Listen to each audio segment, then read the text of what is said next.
Hey guys, അപ്പോൾ ഇന്ന് ഞാൻ നിങ്ങൾക്ക് വേണ്ടി കൊണ്ടുവന്നിരിക്കുന്ന മൂവി 2025 ഒരു സസ്പെൻസ് ത്രില്ലർ മൂവിയായിട്ട് പുറത്തിറങ്ങിയ the stranger in my home എന്ന് പറഞ്ഞൊരു മൂവിയാണ് നമ്മൾ ഇന്ന് എക്സ്പ്ലെയിൻ ചെയ്യാൻ പോകുന്നത്. ഒരു സാധാരണ ജീവിതം ജീവിക്കുന്ന ഒരു കുടുംബത്തിലേക്ക് പെട്ടെന്നൊരു ദിവസം ഒരാൾ കയറി വരുന്നു. എന്നിട്ട് ഈ വീടും അയാളും തമ്മിൽ എന്തോ ഒരു ബന്ധമുണ്ടെന്ന് അയാൾ പറയുന്നു. പക്ഷെ അതെന്താണെന്ന് ഞാൻ ഇപ്പോൾ പറയുന്നില്ല. കഥ തുടങ്ങുമ്പോഴത്തേക്കും നിങ്ങൾക്കത് മനസ്സിലാവും. അതിനുശേഷം ആ കുടുംബത്തിൽ എന്താണ് സംഭവിച്ചത്. ആദ്യം ഞാനിത് എന്തായാലും ഒരു ഇൻട്രസ്റ്റിംഗ് ആയിട്ടുള്ള മൂവി ആയിരിക്കും എന്ന് വിചാരിച്ചിട്ടാണ് ഡൗൺലോഡ് ചെയ്ത് വെച്ചത്. കുറേ കഴിയുമ്പോഴത്തേക്കാണ് നമ്മൾ ഒരു പ്രതീക്ഷിക്കാത്ത ട്വിസ്റ്റുകൾ ഇതിൽ സ്റ്റാർട്ടാവുന്നത്.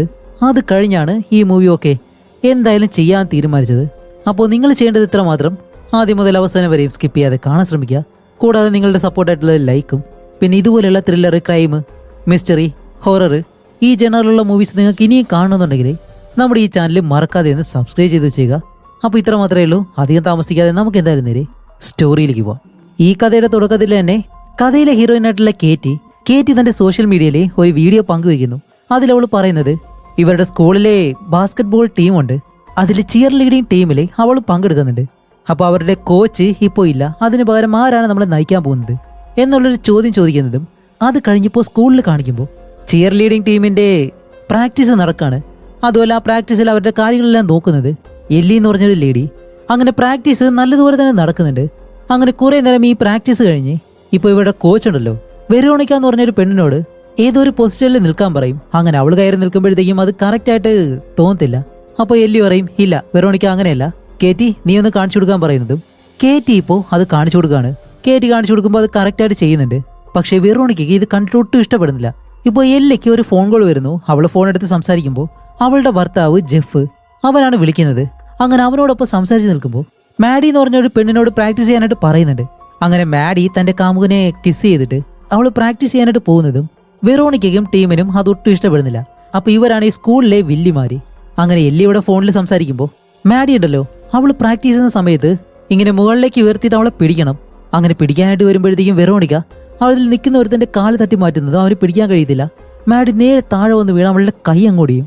ഇപ്പൊ ഇത് ആരാണ് ചെയ്തതെന്നും ആരും കാണത്തുമില്ല. അതുകൊണ്ട് തന്നെ നമ്മുടെ കേറ്റി ഓടി വന്ന് മാഡിയെ പിടിച്ചിട്ട് മാഡിയെ നേരെ ഹോസ്പിറ്റലിലേക്ക് കൊണ്ടുവന്നു. അപ്പോൾ കേറ്റിയുടെ ഏറ്റവും അടുത്ത സുഹൃത്താണ് മാഡി. അങ്ങനെ ഈ സംഭവത്തിന് ശേഷം നമ്മുടെ എല്ലി നേരെ വീട്ടിലേക്ക് വന്നിട്ട് ജെഫിനോട് ഈ കാര്യം പറയും. ഇന്ന് മാഡിക്ക് അങ്ങനെ സംഭവിച്ചെന്നെല്ലാം പറയുമ്പോൾ ജെഫ് പറയും, എല്ലി അതൊരിക്കലും നിന്റെ കുഴപ്പമില്ല, നീ പേടിക്കേണ്ട ആവശ്യമില്ല എന്ന് പറഞ്ഞിട്ട് അവളോട് സമാധാനമായിട്ട് ഇരിക്കാൻ പറയും. അതേസമയം ഇവിടെ സ്കൂളിൽ കേറ്റി സ്കൂൾ കഴിഞ്ഞ് പോകാനായിട്ട് വരുമ്പോഴത്തേക്കും അവളുടെ കബോർഡിൽ സാധനങ്ങൾ വെക്കാൻ വരുമ്പോൾ വില്ലിയുണ്ടല്ലോ, വെറോണിക്ക അവളുടെ ഒരു സുഹൃത്ത് വന്ന് കേറ്റിയുടെ ഫോൺ അങ്ങ് പിടിച്ചു വാങ്ങി. അവളുടെ ഫോൺ ചെക്ക് ചെയ്യാണ്. നോക്കുമ്പോൾ അതിനകത്ത് ജോർദൻ എന്ന് പറഞ്ഞ ഒരുത്തനെ കേറ്റി മെസ്സേജ് അയക്കുന്നു. അപ്പോൾ ഇവർ കണ്ടിട്ട് ഹേയ് ഇവ ഹോട്ടാണല്ലോ എന്നും പറഞ്ഞിട്ട് അതിന് മറുപടിയായിട്ട് ഇവര് കുറച്ച് മോശമായിട്ട് തന്നെ റിപ്ലൈ കൊടുക്കും. എന്നിട്ട് കേറ്റിയുടെ ഫോൺ അവരുടെ കൈ വെച്ചിട്ട് കുറച്ച് കഴിഞ്ഞ് തരാമെന്ന് പറഞ്ഞ് ആ ഫോണും കൊണ്ട് അവർ പോവാണ്. കേറ്റിക്കാണെങ്കിൽ ഒന്നും ചെയ്യാൻ കഴിയത്തില്ല. അവൾ ഇത്തിരി പാവമായിട്ടുള്ളൊരു പെൺകുട്ടിയാണ്. അതേസമയം എല്ലി തന്റെ വീട്ടിലേക്ക് തിരിച്ചു വരുമ്പോൾ നേരത്തെ അവൾ പോയിരുന്നത് തന്റെ ഭർത്താവിന്റെ ഓഫീസിലേക്കാണ്. ഇപ്പൊ അവൾ തിരിച്ച് വീട്ടിലേക്ക് വരുമ്പോഴത്തേക്കും അവിടെ നിന്ന് ഒരുത്തൻ ജോലിയുടെ ആവശ്യമായിട്ട് വെളിയിലേക്ക് പോകുന്നു. അപ്പോൾ അവനോട് ചോദിക്കാൻ ആളുണ്ടോ എന്ന് ചോദിക്കുമ്പോൾ അതെ ജോർദൻ അവിടെ ഉണ്ടെന്ന് പറയുന്നതും എല്ലി അകത്തേക്ക് കയറി വരുമ്പോൾ ജോർദൻ എന്ന് പറഞ്ഞൊരു ജോലിക്കാരൻ അവിടെ നിന്ന് ജോലി ചെയ്യുന്നുണ്ട്. ഇവരുടെ വീട്ടിൽ വേറെ എന്തോ ഒരു വർക്ക് നടക്കുന്നുണ്ട്. അപ്പോൾ ഈ ജോർദൻ എന്ന് പറഞ്ഞ ഇവനെയാണ് കേറ്റി സ്നേഹിക്കുന്നത്. അവനാണ് നേരത്തെ മെസ്സേജിൽ അയച്ചത്. അപ്പോൾ ഈ കാര്യം ഒരിക്കലും എല്ലിക്ക് അറിയത്തില്ല. അങ്ങനെ എല്ലി അകത്തേക്ക് വന്നിട്ട് അവൾ വാങ്ങിച്ച കുറച്ച് പൂക്കളുണ്ട്, അതെടുത്ത് വെള്ളത്തിലേക്ക് ഇട്ട് വയ്ക്കും. അപ്പോഴും ജോർദൻ അവളെ തന്നെ ശ്രദ്ധിച്ച് നോക്കുന്നുണ്ട്. എന്തുകൊണ്ടാണെന്ന് അറിയത്തില്ല. ആ സമയത്താണ് വെളിയിൽ കോളിംഗ് ബെൽ ആരടിക്കുന്നു. അങ്ങനെ എല്ലി നേരെ ഡോറിനടുത്തേക്ക് വന്ന് നോക്കുമ്പോൾ വെളിയിൽ ഒരാൾ തിരിഞ്ഞു നിൽക്കാണ്. പെട്ടെന്ന് ഡോർ തുറക്കുമ്പോഴത്തേക്കാണ് അയാൾ തിരിഞ്ഞു നിന്നിട്ട്, ഹായ് എൻ്റെ പേര് ടോം എന്നാണ്. ഞാൻ പറയാൻ പോകുന്ന കാര്യം കേൾക്കുമ്പോഴത്തേക്ക് നിങ്ങൾക്ക് അത്ര നല്ലതായിട്ട് തോന്നത്തില്ല. ഞാൻ കേറ്റിയെ പറ്റി സംസാരിക്കാനാണ് ഇവിടെ വന്നത്. അപ്പോൾ എല്ലി പറയും, എന്തെങ്കിലും പ്രശ്നമുണ്ടോ, സ്കൂളിൽ എന്തെങ്കിലും സംഭവിച്ചെന്ന് ചോദിക്കുമ്പോൾ ഹേയ് അതൊന്നുമല്ല, നിങ്ങൾ കേറ്റിയെ പ്രസവിച്ചത് സെന്റ് ജൂലിയൻസ് ഹോസ്പിറ്റലാണോ എന്ന് ചോദിക്കും. അപ്പോൾ എല്ലി അതെ എന്ത് പറ്റിയെന്ന് ചോദിക്കുമ്പോഴാണ് ഇവിടെയാണ് ഒരു കാര്യം ടോം ഇപ്പോൾ പറയുന്നത് എന്താണെന്നറിയോ. ടോമിന്റെ ഭാര്യയും അതേ സമയം കറക്റ്റ് എല്ലി പ്രസവിച്ച അതേ ഡേറ്റിൽ തന്നെയാണ് അവന്റെ ഭാര്യയെ പ്രസവിച്ചത്. പക്ഷെ അവിടെ വെച്ചിട്ട് ഇവർക്ക് കുട്ടികളെ തമ്മിൽ പരസ്പരം മാറിപ്പോയി. പറഞ്ഞു വരുമ്പോഴത്തേക്കും ടോമിന്റെ കുട്ടിയാണ് കേറ്റി, എല്ലിയുടെ കുഞ്ഞാണെങ്കിലോ അവരുടെ കയ്യിലും. ഓക്കെ ഞാൻ അകത്തേക്ക് കയറിക്കോട്ടെ എന്ന് ചോദിക്കുമ്പോൾ എല്ലി ജെഫിനെ വിളിക്കും. അങ്ങനെ ജെഫ് അവിടേക്ക് വന്നിട്ട് ഇവർ രണ്ടുപേരും നിൽക്കുമ്പോഴാണ് ടോം കാര്യങ്ങൾ പറഞ്ഞു തുടങ്ങുന്നത്. അപ്പോൾ ഇതെങ്ങനെയാണ് ഞാൻ കൺഫേം ചെയ്തതെന്ന് വെച്ചാൽ എൻ്റെ ഭാര്യയ്ക്ക് വയറിൽ ക്യാൻസർ ഉണ്ട്, അത് പാരമ്പര്യമായിട്ട് കുട്ടികൾക്കും വരുമെന്നാണ് ഡോക്ടർ പറഞ്ഞത്. അതേ അസുഖം കാരണം തന്നെ അവൾ മരിക്കുകയും ചെയ്തു. അതുപോലെ ആ ക്യാൻസർ ഒരു ജനിതക മ്യൂട്ടേഷനാണ്, അതിൻ്റെ കുട്ടിക്കും ഉണ്ടാവും. അതുപോലെ എനിക്ക് 3 കുട്ടികളുണ്ട്. ആ 3 കുട്ടികളിലും ഞാനിത് പരിശോധിച്ച് നോക്കിയിരുന്നു. അതിൽ 2 കുട്ടികൾക്ക് എന്തായാലും ഈ ക്യാൻസർ ഉണ്ട്. പക്ഷെ ഒരാൾക്ക് മാത്രം അസുഖമില്ല. എന്റെ 15 വയസ്സുള്ള മകള് ലിവ്, അവളുടെ DNA ഞങ്ങളുടെ DNA ഒരിക്കലും മാച്ച് ആയില്ല. അതുകൊണ്ട് ഞാൻ പറയുന്നത് നമ്മുടെ കുട്ടികൾ പരസ്പരം മാറിപ്പോയി. ഞാൻ പിന്നീട് പരിശോധിച്ചിരുന്നു നിങ്ങളെപ്പറ്റി. ആ തീയതിയിലെ നിങ്ങളും അവിടെ ഉണ്ടായിരുന്നു. ആ ഒരു കാര്യം നിങ്ങളോട് പറയാൻ വേണ്ടിയിട്ടാണ് ഞാൻ വന്നത്. അതുകൊണ്ട് നിങ്ങൾക്ക് കഴിയുന്നുണ്ടെങ്കിൽ KTയെ ഒന്ന് പരിശോധിക്കണം, അവൾക്ക് എന്തെങ്കിലും പ്രശ്നമുണ്ടോ എന്ന്. അപ്പോൾ എല്ലി പറയും, അതെ, KT പ്രസവിച്ചതിന് ശേഷം കുഞ്ഞിനെ എനിക്ക് കൈമാറുമ്പോഴത്തേക്കും അവളുടെ കയ്യിൽ ഒരു ബ്രേസ്ലെറ്റ് ഉണ്ടായിരുന്നു. അത് ഞാൻ എൻ്റെ കുട്ടിക്ക് കൊടുത്തതാണത്. അതുകൊണ്ട് നിങ്ങളിത് മനസ്സിലാക്കണമെന്ന് പറയുന്നതും എല്ലി പെട്ടെന്ന് ടോമിനോട് പറയും, സോറി, നിങ്ങളിപ്പോൾ എന്തായാലും ഇവിടെ നിന്ന് പോകണം എന്ന് പറഞ്ഞ് അവനെ പറഞ്ഞു കൊടുപ്പോൾ ടോം ജെഫിൻ്റെ കയ്യിൽ നിങ്ങൾക്ക് എന്തെങ്കിലും അറിയണമെന്നുണ്ടെങ്കിൽ അല്ലെങ്കിൽ നിങ്ങളുടെ മനസ്സ് മാറുവാണെങ്കിൽ എന്നെ വിളിച്ചാൽ മതി എന്ന് പറഞ്ഞ് അവൻ്റെ കാർഡ് ജെഫിൻ്റെ കയ്യിൽ കൊടുത്തിട്ടാണ് അവൻ പോകുന്നത്. അപ്പോൾ ഇങ്ങനെ പെട്ടെന്നൊരാൾ വന്ന് പറഞ്ഞിട്ട് അയാളുടെ മകളാണെന്നെല്ലാം പറയുമ്പോഴത്തേക്കും ഇവർക്ക് പെട്ടെന്ന് അത് അംഗീകരിക്കാൻ കഴിയത്തില്ലല്ലോ. ജെഫ് പറയുന്നുണ്ട്, ഈ 15 വയസ്സ് വരെ നമ്മൾ അവളെ വളർത്തി, ഇനി ഒരിക്കലും അവളെ വിട്ടുകൊടുക്കാനായിട്ട് നമ്മളെ കൊണ്ട് കഴിയത്തില്ല എന്നിവർ പറയുന്നുണ്ട്. അങ്ങനെ അത് കഴിഞ്ഞ് എല്ലി KTയെ വിളിക്കാൻ വേണ്ടി നേരെ സ്കൂളിലേക്ക് പോവാണ്. അങ്ങനെ അവൾ വരുന്നതും അങ്ങനെ അവരോട് സംസാരിച്ച് ഇവർ നേരെ തിരിച്ച് വീട്ടിലേക്ക് വരുമ്പോൾ വെളിയിലേക്ക് ഇറങ്ങുന്ന സമയത്താണ് ജോർദനെ KT കാണുന്നത്. അതുപോലെ KT തന്റെ ഫോണിൽ മെസ്സേജ് അയക്കുന്നുണ്ട്, സോറി, എൻ്റെ ഫ്രണ്ട്സാണ് അത് തെറ്റായിട്ട് മെസ്സേജ് അയച്ചത് എന്ന് പറയുമ്പോഴാണ് അവന് ഇത്തിരി സമാധാനമാവുന്നത്. അങ്ങനെ വീട്ടിൽ വന്നതിന് ശേഷം KT നല്ല ഫ്രഷ് ആയിട്ട് അവിടെ ഇരിക്കുമ്പോൾ എല്ലിയും ജെഫും അവിടേക്ക് വന്നിട്ട് അവളുടെ ഉമിനീര് എടുക്കാൻ പോവാണ്. എന്തിനാണെന്ന് വെച്ചാൽ അവർ DNA ടെസ്റ്റ് നടത്താൻ വേണ്ടി. അപ്പോൾ KT ചോദിക്കല്ല ഇത് എന്തിനാ ചെയ്യുന്നത് ചോദിക്കുമ്പോൾ ഇവർ പറയും, അച്ഛൻ്റെ പുതിയൊരു നോവലിന് വേണ്ടിയിട്ട് വെറുതെ ഞങ്ങൾ എടുക്കുകയാണ്, ഇത് വെച്ചിട്ട് എന്തെങ്കിലും കഥ ഉണ്ടാക്കാൻ പറ്റിയെങ്കിലോ എന്നല്ല എന്തൊക്കെയോ പറഞ്ഞിട്ട് അവളുടെ ഉമിനീര് അവർ എടുക്കുന്നുണ്ട്. അങ്ങനെ അത് കഴിഞ്ഞിട്ട് അന്ന് രാത്രി കാണിക്കുമ്പോഴത്തേക്കും KT തന്റെ റൂമിൽ കിടക്കാണ്, ലാപ്ടോപ്പെല്ലാം നോക്കുന്നു. ആ സമയത്ത് അവളുടെ റൂമിന് വെളിയിൽ ആരോ ഒരാൾ അവളെ തന്നെ സൂക്ഷിച്ച് നോക്കി നിൽക്കുന്നു. പക്ഷെ ആ ഒരു കാര്യം അവൾ കാണുന്നില്ല. അതേപോലെ തന്നെ റൂമിൽ കാണിക്കുമ്പോഴത്തേക്കും എല്ലിക്കും അന്ന് ഉറങ്ങാനായിട്ട് കഴിയുന്നില്ല. അത് കഴിഞ്ഞപ്പോൾ അടുത്ത ദിവസം KTയെ വിളിച്ചു നിർത്തിയിട്ട് ഇവർ രണ്ടുപേരും ആ സത്യം പറയാണ്. DNA ടെസ്റ്റിന്റെ ഫലം വന്നു. KT ഇവരുടെ സ്വന്തം ആളല്ല. ഈ കാര്യം കേൾക്കുന്നത് KT വിടുന്ന് നിങ്ങൾ എന്താ ഈ പറയുന്നതെല്ലാം ചോദിക്കുമ്പോൾ ജെഫ് പറയും, അതേ മോളെ, ബയോളജിക്കലി നിന്റെ ഫാദർ ഒരിക്കലും ഞാനല്ല. അയാൾ ഇവിടേക്ക് വന്നിരുന്നു. എന്നിരുന്നാലും നിന്നെ ഞങ്ങൾ സ്വന്തം ആളെ പോലെ തന്നെയാണ് വളർത്തിയിട്ടുള്ളത്. അതുകൊണ്ട് നീ പേടിക്കണ്ട, നീ എവിടെയും പോകാൻ പോകുന്നില്ല എന്നെല്ലാം പറഞ്ഞ് അവളെ സമാധാനപ്പെടുത്തുമ്പോൾ ഇത് കേൾക്കുന്ന KTക്ക് എങ്ങനെ ഉണ്ടാവും? അവൾ എന്തുകൊണ്ട് ഇതെല്ലാം പറഞ്ഞില്ല എന്ന് ചോദിക്കുമ്പോൾ ഇവർ പറയും, ഞങ്ങൾ ഇപ്പോഴാണ് ഇത് അറിയുന്നത്. അതുമല്ല, ജനിതകപരമായിട്ട് നിന്റെ അമ്മയിൽ നിന്നും നിനക്കൊരു അസുഖം വന്നിട്ടുണ്ട്. അതെന്താണെന്ന് നമുക്ക് ചെക്ക് ചെയ്യണം. ഒരുപക്ഷെ ഇപ്പോൾ അത് വരണമെന്നില്ല, ഭാവിയിൽ ചിലപ്പോൾ അത് വരാം. അപ്പോൾ KT ചോദിക്കുക, അത് ക്യാൻസർ പോലെ എന്തെങ്കിലും ആണോ എന്ന് ചോദിക്കുമ്പോൾ അതേന്ന് പറയുന്നതും അവൾ പിന്നെയും പേടിക്കും. അങ്ങനെ KT നല്ലതുപോലെ കരയുന്നതും അവളെ സമാധാനിപ്പിച്ചിട്ട് ഇപ്പൊ അത് കഴിഞ്ഞ് KT കാര്യങ്ങളൊക്കെ സമാധാനമായിട്ട് ചോദിക്കാണ്. അപ്പൊ എല്ലാ കാര്യങ്ങളും ഇവർ പറഞ്ഞു കൊടുക്കുന്നുണ്ട്. നിന്റെ അമ്മയിൽ നിന്നാണ് ആ ഒരു ക്യാൻസർ നിനക്കും വന്നിട്ടുള്ളത്. അതുപോലെ അതിന്റെ റിസൾട്ട് അറിയാൻ വേണ്ടി എന്തായാലും കുറച്ച് ആഴ്ചകൾ എടുക്കും. അതുമല്ല, ഇതിനെപ്പറ്റി എന്തായാലും നിന്റെ കൂട്ടുകാരോട് ആരോടും പറയണ്ട, നമ്മളിൽ മാത്രം ഈ കാര്യം നിന്നാ മതിയെന്നും പറയും. അങ്ങനെ രാത്രിയാവുന്നതും ഇവരാരും അറിയാതെ KT പതിയെ വെളിയിലേക്ക് ഇറങ്ങാണ്. അങ്ങനെ റോഡിലേക്ക് നടന്നു വരുമ്പോൾ അവിടെ ഉള്ളത് ജോർദനാണ്, അവളെ കൊണ്ടുപോകാനായിട്ട്. അങ്ങനെ കാറിലേക്ക് കയറി KT ഇരിക്കുമ്പോഴത്തേക്കും അവളുടെ മുഖം കണ്ടിട്ട് ജോർദൻ ചോദിക്കുന്നുണ്ട്, എന്തു പറ്റി? ഏയ് ഒന്നുമില്ല എന്ന് പറഞ്ഞിട്ട് അവളിങ്ങനെ കരയുന്നുണ്ട്. ഇനി അവനോട് സത്യങ്ങൾ പറഞ്ഞു ഇല്ലെന്ന് നമുക്കറിയത്തില്ല. അതേസമയം റൂമിൽ കാണിക്കുമ്പോൾ എല്ലിയും ജെഫും ഇവരുടെ യഥാർത്ഥ മകളായിട്ടുള്ള ലിവ് ഉണ്ടല്ലോ, അവളുടെ ഫോട്ടോസ് എടുത്ത് നോക്കാണ്. അപ്പോൾ ജെഫ് പറയുന്നുണ്ട്, ഏയ് നിന്റെ അതേ മുഖഷേപ്പ് തന്നെയാണ് അവൾക്ക്, കണ്ണ് എല്ലാം അതേപോലെ തന്നെയാണെന്നെല്ലാം പറയുമ്പോൾ ഇവർ രണ്ടുപേരും അവരുടെ യഥാർത്ഥ മകളെ ഇങ്ങനെ നോക്കാണ്. അതുമല്ല, ഇവിടെയാണ് മറ്റൊരു കാര്യം. നമ്മുടെ എല്ലിക്ക് ഇതിനു മുന്നേ അതും ഒരു 16 വയസ്സുള്ളപ്പോൾ അവൾ പ്രഗ്നന്റ് ആയിരുന്നു. പക്ഷെ ആ കുഞ്ഞിനെ അവൾ ഉപേക്ഷിക്കുകയാണ് ചെയ്തത്. അതുപോലെ ഈ കുഞ്ഞിനെ ഉപേക്ഷിക്കണോ എന്ന് അവൾ ചോദിക്കുന്നുണ്ട്. അപ്പോൾ ജെഫ് പറയും, ഇല്ലല്ല, ഒരിക്കലും അങ്ങനെയല്ല, ആ സമയത്ത് നിനക്ക് പ്രായതായിരുന്നല്ലോ, അതുകൊണ്ട് അത് വലിയ കാര്യമാക്കണ്ടെന്ന് ജെഫ് പറയുന്നുണ്ട്. അങ്ങനെ അത് കഴിഞ്ഞിട്ട് അടുത്ത ദിവസം നമ്മുടെ KT ഈ ചിയർ ലീഡിങ് ടീം ഉണ്ടല്ലോ, അതിൽ പ്രാക്ടീസ് ചെയ്യുമ്പോഴത്തേക്കും അവൾക്ക് നല്ലതുപോലെ ഫോക്കസ് ചെയ്യാൻ കഴിയുന്നില്ല. അവൾക്ക് എപ്പോഴും ഈ ചിന്ത മാത്രം. അതുകൊണ്ട് തന്നെ അവളുടെ ടീച്ചർ അവളെ വഴക്ക് പറയുന്നുണ്ട്. അതേസമയം മറ്റൊരിടത്ത് KTയുടെ റൂമിനടുത്ത് നിന്ന ഒരു സ്ട്രേഞ്ചർ ആയിട്ടുള്ള ആളുണ്ടല്ലോ, അയാൾ ഒരു ബാഗില് കുറെ കയറ്, ഡ്രില്ലിംഗ് മെഷീൻ, പിന്നെ കൈവിലങ്ങ്, ഇങ്ങനെ ഒരുപാട് കാര്യങ്ങൾ എടുത്തു വെച്ചിട്ട് എന്തോ ഒരു കാര്യം ചെയ്യാൻ പോകുന്നു. ഇവിടെ വീട്ടില് നമ്മുടെ എല്ലി ഹാളിൽ നിൽക്കുമ്പോഴത്തേക്കാണ് വെളിയിൽ ആ ഒരു ജോലിക്കാരനുണ്ട്. പക്ഷെ ജോർദനെ അവിടെ കാണുന്നില്ല. പെട്ടെന്നാണ് അവളുടെ റൂമിന്റെ ബാത്റൂം തുറന്ന് ജോർദൻ വെളിയിലേക്ക് വരുന്നു. അപ്പോൾ അവൾ ചോദിക്കും, അല്ല നീ എന്താ ഇവിടെ എന്ന് ചോദിക്കുമ്പോൾ, ഇല്ല, എനിക്ക് ബാത്റൂം ഒന്ന് യൂസ് ചെയ്യേണ്ടി വന്നു. അപ്പോൾ എല്ലി ചോദിക്കും, നിനക്ക് വെള്ളം എന്തെങ്കിലും വേണോ? ഇല്ല, വേണ്ടാന്ന് പറഞ്ഞ് അവൻ വെളിയിലേക്ക് ഇറങ്ങി പോകുന്നു. ഇപ്പൊ ഇവൻ എന്താണ് എല്ലിയുടെ അടുത്ത് നിന്ന് വേണ്ടതെന്ന് നമുക്കറിയത്തില്ല. അപ്പോഴാണ് കോളിംഗ് ബെല്ല് ആരോ അടിക്കുന്നു. എല്ലി നേരെ വെളിയിലേക്ക് വന്ന് നോക്കുമ്പോൾ അത് ടോമാണ്. ഇപ്പോൾ ടോം വന്നിട്ട് പറയും, പേടിക്കണ്ട, കഴിഞ്ഞ തവണത്തെ പോലെ ഞാനിത് സംസാരിക്കാൻ പോകുന്നില്ല, ഞാൻ അകത്തേക്ക് വന്നോട്ടെ എന്ന് ചോദിക്കുമ്പോൾ എല്ലി അവൻ അകത്തേക്ക് വിളിക്കും. എന്നിട്ടാണ് എല്ലി പറയുന്നത്, സോറി, ഞങ്ങൾക്ക് ഈ കാര്യം പ്രോസസ്സ് ചെയ്യാനായിട്ട് കുറച്ച് സമയം വേണം, ഇത് പെട്ടെന്ന് ഞങ്ങൾക്ക് അക്സെപ്റ്റ് ചെയ്യാനായിട്ട് കഴിയുന്നില്ല. അപ്പോൾ ടോം പറയും, അതെ, അതെനിക്കറിയാം, അതുകൊണ്ടാണല്ലോ KT സ്കൂളിൽ പോകുന്ന സമയം നോക്കി ഞാൻ ഇവിടേക്ക് വന്നിട്ടുള്ളത്. അപ്പോൾ പറയും പക്ഷെ നീ എപ്പോഴും ഇവിടേക്ക് വരുന്നത് എന്തിനാന്ന് ചോദിക്കുമ്പോൾ എല്ലിയോട് പറയും കേറ്റി കഴിഞ്ഞ ദിവസം ഞങ്ങളുടെ വീട്ടിലേക്ക് വന്നിരുന്നു. കുറേ നേരം വീടിന് വെളിയിൽ നിന്നിട്ട് അകത്തേക്ക് നോക്കി. ഇത് കേൾക്കുമ്പോഴത്തേക്കും എല്ലി ചെറുതായിട്ടൊന്ന് വിഷമിക്കും. അപ്പോൾ അവളെ ടോം സമാധാനിപ്പിക്കുമ്പോൾ ജോർദൻ ഇത് വെളിയിൽ നിന്ന് കാണുന്നുണ്ട്. അപ്പോൾ എല്ലി നോർമലായിട്ട് നിൽക്കുമ്പോൾ ടോം പറയും കേറ്റി വളരെ നല്ലൊരു കുട്ടിയാണ്, അതേപോലെ തന്നെ ലിവിനെ നീ കാണുമ്പോൾ നിനക്കത് മനസ്സിലാവും.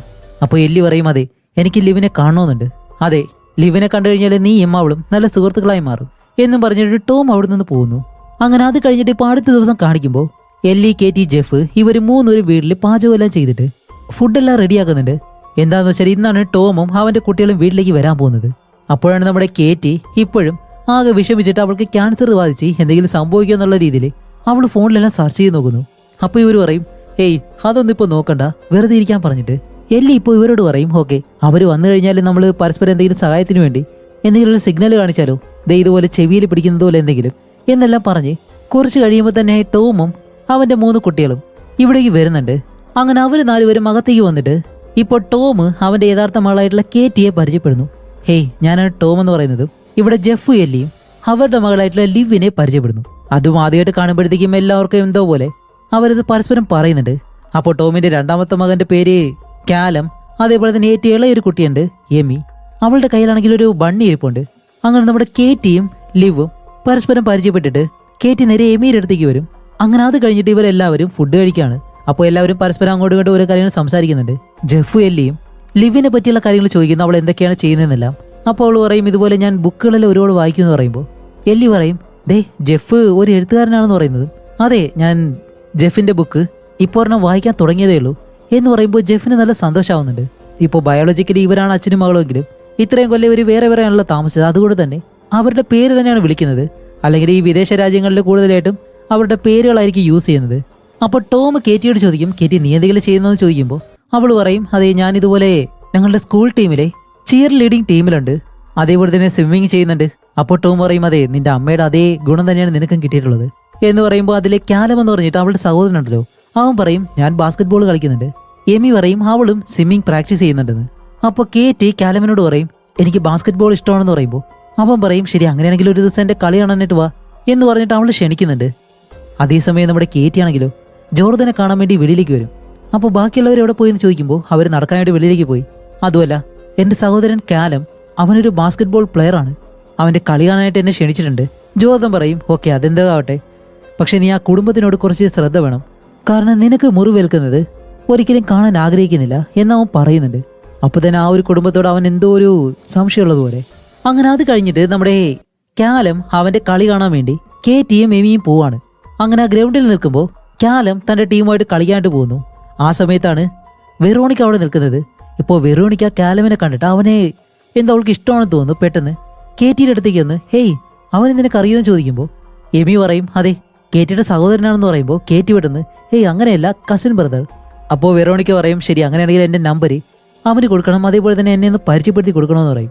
ഓക്കെ ഞാൻ എന്തായാലും ഇത് ചെയ്യാമെന്ന് പറഞ്ഞിട്ട് ഇപ്പോൾ അത് കഴിഞ്ഞ് നമ്മുടെ എല്ലിയെ കാണിക്കുമ്പോൾ എല്ലി നേരെ ജെഫിൻ്റെ അടുത്തേക്ക് വന്ന് ജെഫ് നീ ഷോപ്പിങ്ങിന് വരുന്നതെന്ന് ചോദിക്കുമ്പോൾ ജെഫ് പറയും ഇല്ല കുറച്ച് വർക്ക് കൂടി തീർക്കാനുണ്ട്, നീ എന്തായാലും പോയിട്ട് വാ, അത് കഴിഞ്ഞിട്ട് നമുക്ക് കേറ്റീനെയും കൊണ്ട് ആ ഒരു ഡോക്ടറിൻ്റെ അടുത്തേക്ക് പോകണ്ടേ എന്നെല്ലാം പറഞ്ഞ് ഇപ്പോൾ എല്ലി മാത്രം ഒറ്റയ്ക്ക് ഷോപ്പിങ്ങിനായിട്ട് പോവാണ്.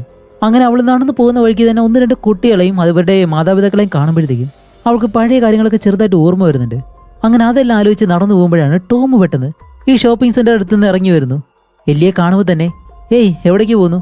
ഇല്ല ജസ്റ്റ് ഒരു ഷോപ്പിംഗ്, എൻ്റെ കസിൻ്റെ മകൻ പീറ്റർ അവൻ്റെ ജന്മദിനമാണ്, അവൻ 20 വയസ്സായി, ഒരു ഗിഫ്റ്റ് വാങ്ങിക്കാനായിട്ടാണ് വന്നതെന്ന് പറയുമ്പോൾ അവൻ പറയും എൻ്റെ എന്തെങ്കിലും സഹായം വേണമെന്ന് ചോദിക്കുമ്പോൾ അതെ വാന്ന് പറഞ്ഞിട്ട് ഇവർ രണ്ടുപേരും അകത്തേക്ക് കയറി അവന് വേണ്ടിയിട്ടുള്ള ഷർട്ടോ അങ്ങനെ കാര്യങ്ങളൊക്കെ നോക്കുകയാണ്. അപ്പോൾ ടോമും അവളെ സഹായിക്കുന്നുണ്ട്. അപ്പോൾ രണ്ടുപേരും പലയിടങ്ങളിൽ നിന്നും ഓരോ സാധനങ്ങളിൽ നോക്കുമ്പോഴത്തേക്കും ഇതിനകത്ത് ലിവ് നിൽക്കുന്നു. ആ കാര്യം എല്ലി കാണും, പക്ഷേ ലിവ് ഒരിക്കലും എല്ലിയെ കാണത്തില്ല. അങ്ങനെ ലിവ് അവൾ എന്താണ് വാങ്ങുന്നത് നോക്കുമ്പോഴത്തേക്കാണ് ഈ പ്രഗ്നൻസി സംബന്ധമായിട്ടുള്ളൊരു ബുക്കുണ്ടല്ലോ അതിനെ പറ്റിയുള്ളൊരു ബുക്കാണ് അവൾ വാങ്ങുന്നത്. ഇത് കാണുമ്പോൾ തന്നെ എല്ലിക്ക് ആ കാര്യം ടോമിനോട് പറയണമെന്നുണ്ട്, പക്ഷെ അവളെ കൊണ്ട് കഴിയുന്നില്ല. ഇപ്പോൾ 15 വയസ്സ് മാത്രം പ്രായമുള്ള ഒരു പെൺകുട്ടി പ്രസവത്തിനെ സംബന്ധിച്ചുള്ള ആ ബുക്ക് വാങ്ങിക്കുന്ന എന്തിനാണ് എന്നുള്ള സംശയം നമ്മുടെ എല്ലിക്കുണ്ട്. അങ്ങനെ അത് കഴിഞ്ഞിട്ട് ഇവർ രണ്ടുപേരും ഒരു റെസ്റ്റോറൻറ്റിലേക്ക് പോയിരുന്ന് കോഫി കുടിക്കുന്ന സമയത്താണ് നമ്മുടെ ഹീറോയിൻ ടോമിനോട് സത്യം പറയുന്നത്. നീ വേറെ ആരോടും പറയില്ല എന്നുണ്ടെങ്കിൽ ഞാൻ ഒരു കാര്യം പറയാം, എൻ്റെ മരുമകന് വേണ്ടിയിട്ടല്ല ഞാൻ ഡ്രസ്സ് വാങ്ങിക്കാനായിട്ട് വന്നത്, എൻ്റെ മകന് വേണ്ടി. അപ്പോൾ ടോം അറിയാല്ല നീ എന്താ പറയുന്നത്? അതെ എനിക്ക് 16 വയസ്സുള്ളപ്പോൾ എനിക്കൊരു കുട്ടി ജനിച്ചിരുന്നു. ആ സമയത്ത് എൻ്റെ പ്രായം അതായതുകൊണ്ട് തന്നെ ഞാൻ അവനെ വേറൊരു ഫാമിലിക്ക് കൊടുക്കുമായിരുന്നു. അതുമല്ല, അവനിപ്പോൾ എന്നോടൊപ്പം ഉണ്ടായിരുന്നെങ്കിൽ അവനിപ്പോൾ 20 വയസ്സായനെ. അവൻ്റെ ഓർമ്മയ്ക്ക് വേണ്ടി അവൻ്റെ ജന്മദിനത്തിന് ഞാൻ ഇതുപോലെ എന്തെങ്കിലും ഗിഫ്റ്റ് വാങ്ങിക്കാനായിട്ട് വരും, വെറും ഒരു ഓർമ്മയ്ക്ക് വേണ്ടി. അതുമല്ല, ഇപ്പോൾ എനിക്ക് നല്ല കുറ്റബോധം തോന്നുന്നുണ്ട് ആ സമയത്ത് അവനെ ഉപേക്ഷിച്ചതിന് എന്നെല്ലാം പറഞ്ഞ് അവൾ വിഷമിക്കുമ്പോൾ, എന്നിട്ട് എല്ലി പെട്ടെന്ന് ടോമിനോട് അല്ല ഞാൻ എന്നെപ്പറ്റി പറഞ്ഞു നിങ്ങളെപ്പറ്റി പറയുമ്പോൾ അവൻ ചോദിക്കും എന്തുകൊണ്ടെങ്കിലും ചോദിച്ചോ, ശരി നിങ്ങൾ ആരെങ്കിലും ഡേറ്റ് ചെയ്തിട്ടുണ്ടോ നിങ്ങളുടെ ഭാര്യ മരിച്ചതിന് ശേഷം? അപ്പോൾ ടോം പറയും ഇല്ല, അവൾ മരിച്ചതിന് ശേഷം ഞാൻ മറ്റൊരു സ്ത്രീയെയും ഡേറ്റ് ചെയ്യാൻ പോയിട്ടില്ല. കാരണം എനിക്ക് എൻ്റെ കുട്ടികളായിരുന്നു വലുത്. അതുപോലെ എൻ്റെ ഭാര്യ ബെല്ല, അവൾ മരിക്കാറാവുന്ന സമയത്താണ് ഞാൻ ഒരു കാര്യം മനസ്സിലാക്കിയത്. അവൾക്ക് മറ്റൊരു ആളുമായിട്ടൊരു റിലേഷൻ ഉണ്ടായിരുന്നു, എന്നെ ചീറ്റ് ചെയ്യുമായിരുന്നു. അതിനുശേഷം ഞാൻ ഒരു സ്ത്രീകളെയും വിശ്വസിച്ചില്ല എന്നെല്ലാം പറഞ്ഞിട്ട് ഇപ്പോൾ നമ്മുടെ എല്ലിയുടെ കാലിലേക്ക് ഇങ്ങനെ പിടിക്കും. അപ്പോൾ എല്ലിക്ക് അത് അത്ര ഇഷ്ടപ്പെടുന്നില്ല. എന്നിരുന്നാലും അവൾ പെട്ടെന്ന് അത് തട്ടിക്കളയത്തില്ല. അങ്ങനെ അവൻ കൈ മാറ്റുന്നതും അത് കഴിഞ്ഞ് നമ്മുടെ എല്ലിയും ജെഫും കേറ്റിനെ കൊണ്ട് ആ ഒരു ഡോക്ടറെ കാണാൻ വേണ്ടി പോവാണ്. എന്താണെന്ന് വെച്ചാൽ ഒരു കൗൺസിലിംഗ് കൊടുക്കാൻ വേണ്ടി. അവളൊരു പുതിയ കുടുംബത്തിലേക്ക് പോകാൻ പോവാണല്ലോ. അതിനെപ്പറ്റിയെല്ലാം ചോദിക്കുമ്പോൾ കേറ്റിക്ക് പേടി എന്താണെന്ന് വെച്ചാൽ അവൾക്ക് ഇതുപോലൊരു അസുഖം ഉണ്ടെന്നുണ്ടെങ്കിൽ ഞാൻ ഇത്രയും കാലം വേറൊരു ഫാമിലിയോടൊപ്പമാണ് ജീവിച്ചത്, ഇപ്പോൾ അവിടേക്ക് ചെല്ലുമ്പോൾ അവരെന്നെ സ്വീകരിക്കോ, ഞാൻ ഇനി മരിച്ചു പോവോ എന്നെല്ലാം പറയുമ്പോൾ എല്ലി പറയും ഇല്ല കേറ്റി, ടോം ഒരിക്കലും അങ്ങനെയൊന്നും ചെയ്യത്തില്ല, അവൻ നിന്നെ നല്ലതുപോലെ നോക്കുമെന്ന് പറയുന്നതും ജെഫ് ചോദിക്കും അല്ല ടോം അങ്ങനെ തന്നെ ചെയ്യുമെന്ന് നിനക്കെങ്ങനെ അറിയാം? അപ്പോൾ എല്ലി പറയും അതല്ല, അയാൾ കുട്ടികളെ വളർത്തുന്ന രീതി കണ്ടിട്ട് എനിക്ക് അങ്ങനെയാണ് തോന്നിയത് എന്ന് എല്ലി പറയും. അപ്പോൾ ആ ഡോക്ടർ പറയും കേറ്റി നീ ഒന്ന് പുറത്തേക്ക് നിൽക്കാൻ കഴിയൂ, നിന്റെ അച്ഛനോട് അമ്മയോട് സംസാരിക്കണമെന്നും പറഞ്ഞ് കേറ്റി ഇപ്പോൾ പുറത്തേക്ക് പോകുമ്പോൾ ആ ഡോക്ടർ ജെഫിനോട് ചോദിക്കും അല്ല ടോമിനോട് നിനക്ക് എന്തെങ്കിലും ദേഷ്യമുണ്ടോ? അപ്പോഴാണ് ജെഫ് പറയുന്നത് പ്രത്യേകിച്ച് ദേഷ്യമൊന്നുമില്ല, പക്ഷേ അയാളിപ്പോൾ എപ്പോഴും എൻ്റെ മകളോടൊപ്പമാണ് കറക്കം, അതെനിക്ക് ഒരിക്കലും ഇഷ്ടപ്പെടുന്നില്ല, ഇത്രയും കാലം ഞാനാണ് അവളെ വളർത്തിയത് എന്ന് പറയുമ്പോഴത്തേക്കും എല്ലി ടോമിനെ സംരക്ഷിക്കുന്ന രീതിയിലാണ് ഓരോ കാര്യങ്ങൾ പറയുന്നത്. അങ്ങനെ അത് പറഞ്ഞിട്ട് ഇവർ രണ്ടുപേരും പരസ്പരം വഴക്കാകുമ്പോൾ ആ ഡോക്ടർ പറയും അതെ ഇതൊരു കപ്പിൾ കൗൺസിലിംഗ് ക്ലാസ് അല്ല, നിങ്ങളുടെ മകളെ പറ്റി സംസാരിക്കാൻ വേണ്ടിയിട്ടാണ് ഇവിടെ വന്നത്. അതുകൊണ്ട് അടുത്ത ആഴ്ച അവളുടെ റിസൾട്ട് വരും, അപ്പോൾ അവളെ എങ്ങനെ സമാധാനിപ്പിക്കണം അതിനുള്ള കാര്യങ്ങളാണ് നമ്മൾ ചെയ്യേണ്ടത്. അങ്ങനെ അവിടെ നിന്ന് നമ്മുടെ കേറ്റിയെ കൊണ്ട് എല്ലി നേരെ പോകുന്നത് മാഡിയുടെ വീട്ടിലേക്കാണ്. അങ്ങനെ കേറ്റിയെ മാഡിയുടെ വീട്ടിലിറക്കി വിട്ട് എല്ലി ടോമിനൊരു മെസ്സേജ് അയക്കും ഇതുപോലെ എനിക്ക് നിന്നോടൊന്ന് സംസാരിക്കണമെന്ന് പറഞ്ഞു. എന്നിട്ട് ടോം ഉള്ള ആ സ്ഥലത്തേക്ക് എല്ലി ചെല്ലും. അപ്പോൾ കറക്റ്റ് സമയത്ത് തന്നെ ടോം അവിടെ തന്നെ ഉണ്ട്. എല്ലിയെ കാണുന്നത് ടോം അടുത്തേക്ക് വരുമ്പോൾ എല്ലി പറയും അല്ല എനിക്ക് നിന്നോടൊന്ന് സംസാരിക്കണം പ്രൈവറ്റ് ആയിട്ട്. അതിനെന്താ കുഴപ്പമൊന്നുമില്ല എന്ന് പറഞ്ഞ് അപ്പോൾ തന്നെ അവൻ കാറിനകത്തേക്ക് കയറിയിട്ട് അങ്ങനെ നിൽക്കുമ്പോഴത്തേക്കാണ് അവൻ്റെ കൈ എന്തോ മുറിഞ്ഞു, അത് കാണിച്ചു കൊടുക്കും. അപ്പോൾ എല്ലി പറയും ഇതെന്ത് പറ്റിയെന്ന് ചോദിക്കുമ്പോൾ കുഴപ്പമൊന്നുമില്ല, അത് പെട്ടെന്ന് ഉണങ്ങുമെന്ന് പറയുന്നതും അവൾ അവൻ്റെ കയ്യിൽ പിടിച്ചിട്ട് എന്തോ ഒരു കാര്യം പറയാൻ വരുന്നുണ്ട്. പക്ഷെ അവനാണെങ്കിലോ അവളുടെ തുടയിലേക്ക് കൈ വെച്ച് നീ എന്താണ് പറയാൻ വരുന്നതെന്ന് എനിക്കറിയാമെന്ന് പറഞ്ഞിട്ട് പെട്ടെന്ന് എല്ലിയെ കയറിയും കിസ് ചെയ്യും. ഇതൊരിക്കലും അവൾ പ്രതീക്ഷിക്കത്തില്ല. അപ്പോൾ ഈ കാര്യം ലിവ് ഉണ്ടല്ലോ അവൾ കാണും. എന്നിട്ട് എന്താ ചെയ്യുന്നതെന്ന് ചോദിക്കുമ്പോൾ എല്ലി പെട്ടെന്ന് ഇല്ല ലിവ് ഞാൻ പറഞ്ഞുതരാന്നെല്ലാം പറയുമ്പോൾ ടോം പറയും കുഴപ്പമില്ല ഞാനിത് ഓക്കെ ആകാം, അവളോട് ഞാൻ സംസാരിക്കാമെന്ന് പറഞ്ഞ് ടോം കാറിൽ നിന്ന് പുറത്തേക്ക് ഇറങ്ങി പോകുന്നു. അതേസമയം ഇവിടെ കേറ്റിയെ കാണിക്കുമ്പോൾ മാഡിയുടെ വീട്ടിൽ നിന്ന് രാത്രിയിൽ കേറ്റി വെളിയിലേക്ക് പോവാണ്. അതും ജോർദൻ അവളെ കാണാൻ വന്നിട്ടുണ്ട്, അവൻ്റെ അടുത്തേക്കാണ് അവൾ പോകുന്നത്. അപ്പോൾ ഇതിനും കൂടി വേണ്ടിയിട്ടാണ് കേറ്റി മാഡിയുടെ വീട്ടിൽ വരണമെന്ന് തന്നെ എല്ലിയോട് പറഞ്ഞത്. അങ്ങനെ കേറ്റി ആ വീട്ടിൽ നിന്ന് പുറത്തേക്ക് പോകുന്നതും വെറോണിക്കയും അവളുടെ ഒരു സുഹൃത്തും വെളിയിലൊരു കാറിൽ വെയിറ്റ് ചെയ്യുന്നുണ്ടായിരുന്നു. വേറെ ഒന്നുമല്ല, കേറ്റി എന്താണ് അവളുടെ കാമുകനായിട്ട് കാണിക്കാൻ പോകുന്നത് അതെല്ലാം വീഡിയോ എടുക്കാൻ വേണ്ടി. എന്നിട്ട് അത് കാണിച്ചിട്ട് അവളെ എന്തായാലും കളിയാക്കാലോ. ഇവിടെ വീട്ടിൽ കാണിക്കുമ്പോഴത്തേക്കും നമ്മുടെ എല്ലി തിരിച്ച് വീട്ടിലേക്ക് വന്നിട്ട് ജെഫ് ഇപ്പോൾ അവളോട് എന്തോ റൊമാൻറ്റിക് ആയിട്ട് കുറച്ച് കാര്യങ്ങളൊക്കെ സംസാരിച്ച് ഇവർ രണ്ടുപേരും കുറച്ച് റൊമാൻറ്റിക് ആയിട്ടിരിക്കുന്നു. അതേസമയം കേറ്റിയെ കാണിക്കുമ്പോഴാണെങ്കിലോ കേറ്റി ജോർദന്റെ ബർത്ത്ഡേ ആയിട്ടാണ് അവനെ കാണാൻ വന്നിട്ടുള്ളത്. അതുമല്ല ഇവിടെ വെച്ചിട്ട് ജോർദൻ അവളോട് എന്തോ ഒരു കാര്യം പറയാനായിട്ട് വരുന്നുണ്ട്. അപ്പോൾ അവൾ പറയും ഇല്ല നിനക്കൊരു ഗിഫ്റ്റ് ഞാൻ വെച്ചിട്ടുണ്ട് എന്നും പറഞ്ഞ് അവനോട് കണ്ണടയ്ക്കാൻ പറയും. എന്നിട്ട് ഈ കാറിലെ മ്യൂസിക് പ്ലേ ചെയ്ത് അവൾ നേരെ അവൻ്റെ മുന്നിലേക്ക് വന്നിരുന്ന് ഡാൻസ് എല്ലാം കളിക്കുന്നു. എന്നിട്ട് അവളുടെ കോട്ടെല്ലാം ഊരിക്കളഞ്ഞ് കുറച്ച് റൊമാൻറ്റിക് ആയിട്ട് അടുത്തേക്ക് വന്ന് അവനോട് ബർത്ത്ഡേ വിഷസ് എല്ലാം പറയുന്നുണ്ട്. അവിടെ വെച്ച് സീൻ കട്ട് ചെയ്ത് ഇപ്പോൾ അടുത്ത ദിവസം കാണിക്കുമ്പോൾ ടോം ഉണ്ടല്ലോ അവൻ നേരെ എല്ലിയുടെ അടുത്തേക്ക് വന്നിട്ട് അവളെ കിസ് ചെയ്യുന്നു. ഇതൊരു സ്വപ്നമായിട്ട് കണ്ട് ഞെട്ടി എഴുന്നേൽക്കാണ് നമ്മുടെ എല്ലി. അങ്ങനെ അടുത്ത സീനിൽ കാണിക്കുന്നത് എല്ലി ഇപ്പോൾ ലിവിനെ കാണാനായിട്ട് ചെല്ലും.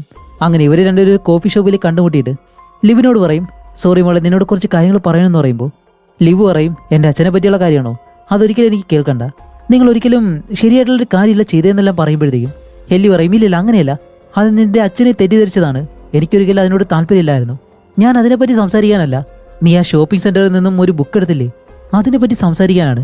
അല്ല നിനക്ക് 15 വയസ്സല്ലേ ആയിട്ടുള്ളൂ, എനിക്കും ആ പ്രായത്തിൽ ഒരു കാര്യം സംഭവിച്ചിട്ടുണ്ടായിരുന്നു, അതുകൊണ്ട് ഒരമ്മയെന്ന നിലയിൽ അപ്പോൾ ലിവ് പറയും ഇല്ല നിങ്ങൾ എന്നെ അത്ര ഇഷ്ടപ്പെട്ടില്ല എന്ന് എനിക്കറിയാം, അതുകൊണ്ട് അത് വേണ്ടെന്ന് പറയുമ്പോൾ എല്ലി പറയും അങ്ങനെയല്ല ഒരു ഫ്രണ്ട് എന്നുള്ള രീതിയിൽ ഞാൻ നിന്നെ സഹായിക്കാമെന്ന് പറയുന്നതും ലിവ് പറയും നിങ്ങളുടെ ഒരു സഹായം എനിക്ക് വേണ്ട, നിങ്ങൾക്കത് മനസ്സിലാവത്തില്ല എന്ന് പറഞ്ഞ് ലിവ് അവിടെ നിന്ന് എഴുന്നേറ്റ് അങ്ങ് പോവാണ്. അപ്പോഴാണ് ജെഫ് എല്ലിയെ വിളിക്കുന്നത്. ഇപ്പോൾ ജെഫ് എല്ലിയോട് പറയുന്നത് എന്താണെന്നറിയോ, അവൻ കേറ്റിയെ വിളിക്കാൻ വേണ്ടി മാഡിയുടെ വീട്ടിലേക്ക് പോയി. പക്ഷെ അവളെ അവിടെ കണ്ടില്ല. അവളെ നീ വന്ന് വിളിച്ചോണ്ട് പോയെന്നാണ് മാഡി പറഞ്ഞതെന്ന് പറയും.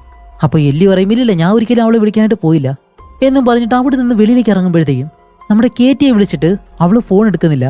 അതുകൊണ്ട് തന്നെ അവൾക്കൊരു വോയിസ് മെസ്സേജ് ഇടും, കേറ്റി നിനക്ക് കുഴപ്പമൊന്നുമില്ല എന്നുണ്ടെങ്കിൽ എന്നെ തിരിച്ചു വിളിക്കണമെന്ന് പറഞ്ഞിട്ട്. അപ്പോൾ തന്നെ ടോം അവളെ വിളിക്കുന്നു. അപ്പോൾ എല്ലി ഫോൺ എടുത്തിട്ട് ടോം നിനക്ക് കേറ്റിയെ പറ്റി അറിയോ, അവൾ നിന്റെ അടുത്തേക്ക് വല്ലതും വന്നു ചോദിക്കുമ്പോൾ ഇല്ല വന്നില്ല. ഓക്കെ, കേറ്റിയെ കാണാനില്ല, ഞാൻ എന്തായാലും പിന്നെ വിളിക്കാമെന്ന് പറഞ്ഞിട്ട് ഫോൺ കട്ട് ചെയ്യുന്നു. അങ്ങനെ അത് കഴിഞ്ഞ് നമ്മുടെ എല്ലി നേരെ മാഡിയുടെ വീട്ടിലേക്ക് വന്നിട്ട് കേറ്റി എവിടെ പോയെന്ന് നിനക്ക് അറിയാൻ ചോദിക്കുമ്പോഴത്തേക്കും മാഡി പറയും ഇല്ല, അവിടെ രാവിലെ തന്നെ വെളിയിലേക്ക് ഇറങ്ങിപ്പോയി, ഞാൻ വിചാരിച്ചു നിങ്ങൾ ആരെങ്കിലും വിളിക്കാൻ വന്നതായിരിക്കുമെന്ന്. അപ്പോൾ ഇവർ പറയും ഇല്ല, ഞങ്ങളല്ല വിളിക്കാൻ വന്നത്, ആ കാർ നീ കണ്ടോ, ആരാണ് വിളിക്കാൻ വന്നതെന്ന് നീ കണ്ടോ എന്ന് ചോദിക്കുമ്പോൾ മാഡി അത് അറിയത്തില്ല എന്ന് പറയും. സത്യം പറഞ്ഞാൽ മാഡി കള്ളം പറയുന്നതാണ് അവൾക്ക് അറിയാം. അങ്ങനെ എല്ലി നേരെ തിരിച്ച് വീട്ടിലേക്ക് വന്നിട്ട് ഇപ്പൊ കാലമിനെ വിളിച്ച് അല്ല കേറ്റി എവിടെ പോയെന്ന് നിനക്ക് അറിയാമെന്ന് ചോദിക്കുമ്പോൾ കാലം പറയും ഇല്ല എനിക്കറിയത്തില്ല, അവളുടെ സോഷ്യൽ മീഡിയ എടുത്ത് പരിശോധിച്ച് നോക്കാൻ പറയുമ്പോൾ എല്ലി പെട്ടെന്ന് അവളുടെ സോഷ്യൽ മീഡിയ അക്കൗണ്ട് എടുത്തിട്ട് അവൾ അവസാനമായിട്ടും ഒരാഴ്ചയ്ക്ക് മുന്നെയാണ് അതിൽ പോസ്റ്റ് ചെയ്തത്, അല്ലാതെ ഈ അടുത്തൊന്നും അവൾ ആക്റ്റീവ് അല്ല എന്ന് പറയുമ്പോൾ കാലം പറയും അതല്ല, അവൾക്ക് മറ്റൊരു അക്കൗണ്ട് ഉണ്ട് എന്നും പറഞ്ഞിട്ട് വേറൊരു അക്കൗണ്ട് കാണിച്ചു കൊടുക്കുന്നു. അതിൽ അവൾക്ക് വേറൊരു അക്കൗണ്ട് ഉണ്ട്, നോട്ടി ചിയർബോബ് 9 എന്നും പറഞ്ഞിട്ട്. അപ്പോൾ ഇത് കാണുന്നതും ഓ ഇങ്ങനെയൊക്കെ ഉണ്ടായിരുന്നു, ഓക്കെ ഇനി അവൾ എന്തെങ്കിലും പ്രഗ്നന്റോ അങ്ങനെ എന്തെങ്കിലും ആണോ എല്ലാം ഇവർ സംശയിക്കുന്നുണ്ട്, അതുകൊണ്ടായിരിക്കും അവൾ ഒളിച്ചു പോയത്. അപ്പോൾ ജെഫ് പറയും ഞാൻ അന്വേഷിച്ചിടത്തോളം അവൾക്ക് ബോയ് ഫ്രണ്ട് അങ്ങനെയില്ല. ജെഫ് പറയും വേറെ എവിടെയെങ്കിലും പോയി അന്വേഷിച്ചാൽ മതിയാവും, അതുകൊണ്ട് ഞാൻ എന്തായാലും അന്വേഷിക്കാൻ പോവാണെന്ന് പറഞ്ഞ് ജെഫ് പെട്ടെന്ന് വെളിയിലേക്ക് പോകുന്നു. എന്നിട്ട് എല്ലിയോട് വീട്ടിൽ തന്നെ നിൽക്കാൻ പറയും, അവൾ തിരിച്ചു വന്നു കഴിഞ്ഞാൽ അറിയിക്കാൻ വേണ്ടി. അങ്ങനെ എല്ലി വീട്ടിൽ നിൽക്കുന്നതും കുറേ കഴിയുമ്പോഴത്തേക്കും ടോം അടല്ലോ അവൻ വരുന്നു. അങ്ങനെ അവൻ വന്ന് ഡോർ തുറന്ന് അകത്തേക്ക് കയറുമ്പോഴത്തേക്കും അവൻ ചോദിക്കുന്നുണ്ട് കേറ്റിയെ പറ്റി എന്തെങ്കിലും അറിഞ്ഞു? ഇല്ല, ഒന്നും അറിഞ്ഞില്ല. അതുപോലെ ടോമിന്റെ കയ്യിൽ ആ ബണ്ണിയുണ്ട്, അത് എമിയുടെ കയ്യിലുള്ളത്. എന്നിട്ട് അവൻ പറയും എമി നിനക്കിത് തരാൻ പറഞ്ഞു എന്നും പറഞ്ഞ് അവളുടെ കയ്യിൽ കൊടുക്കും.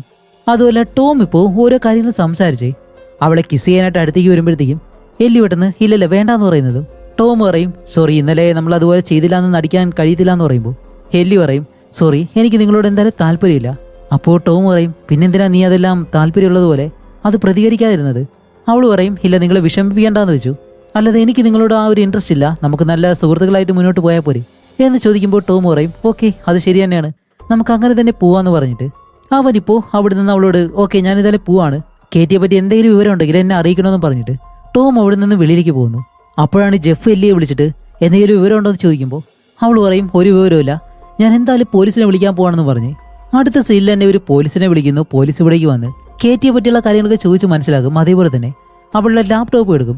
എന്നിട്ട് പറയും ഞങ്ങൾ കൂടുതലായിട്ടും പരിശോധിച്ചിട്ട് എന്താണെന്ന് നിങ്ങളെ അറിയിക്കാമെന്ന് പറഞ്ഞ് അവരെല്ലാവരും അവിടെ നിന്ന് പോകുന്നു. അതേ സമയമാണ് ഇവിടെ നമ്മുടെ കേറ്റിയെ കാണിക്കുമ്പോൾ കേറ്റി ഇപ്പോൾ ഏതോ ഒരു മുറിക്കകത്ത് കിടക്കാണ്. അവൾ ബോധം വന്ന് കണ്ണുറക്കുമ്പോഴത്തേക്കും അവളെ ഒരു വീടിനകത്ത് പൂട്ടിയിട്ടേക്കുന്നു.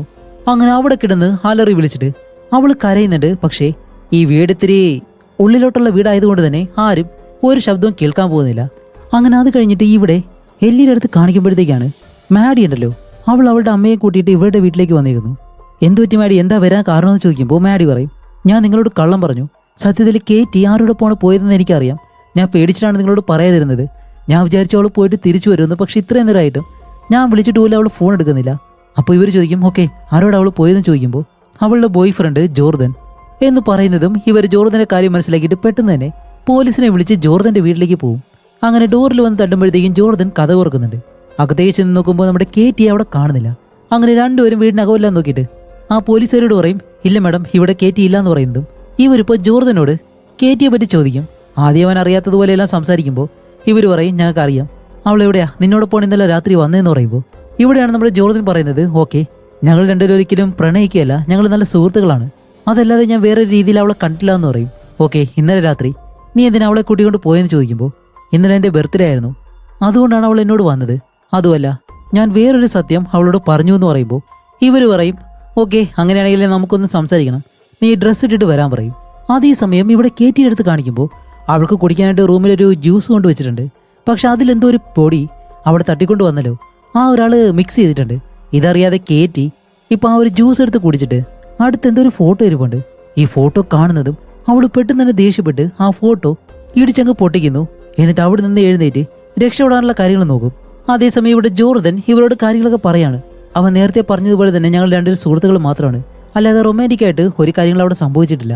അപ്പോൾ പോലീസുകാർ പറയും ഓക്കെ എന്തൊക്കെയായാലും അവൾ 15 വയസ്സ് മാത്രം പ്രായമുള്ളൊരു പെൺകുട്ടിയാണ്, ഇതിനെപ്പറ്റി നിന്റെ വീട്ടുകാർ അറിഞ്ഞു കഴിഞ്ഞാൽ അപ്പോൾ അവൻ പറയും എനിക്ക് അച്ഛനും അമ്മയില്ല, അതുപോലെ ഇന്നലെ എൻ്റെ ജന്മദിനമായിരുന്നു, എനിക്ക് 20 വയസ്സായി എന്ന് പറയുമ്പോഴാണ് നമ്മുടെ എല്ലി പെട്ടെന്ന് നിനക്ക് ഇന്നലെയാണ് 20 വയസ്സായത്?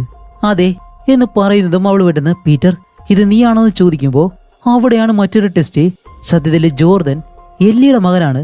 നമ്മൾ ഇതിനു മുന്നേ ഒരു കഥ കേട്ടിരുന്നല്ലോ, എല്ലിക്ക് 16 വയസ്സുള്ളപ്പോൾ അവിടെ ഒരു ആൺകുഞ്ഞിന് ജന്മം നൽകിയിട്ട് അതിനെ വേറൊരാൾക്ക് വളർത്താനായിട്ട് കൊടുത്തു വന്ന് ആ കുഞ്ഞാണ് ജോർദൻ.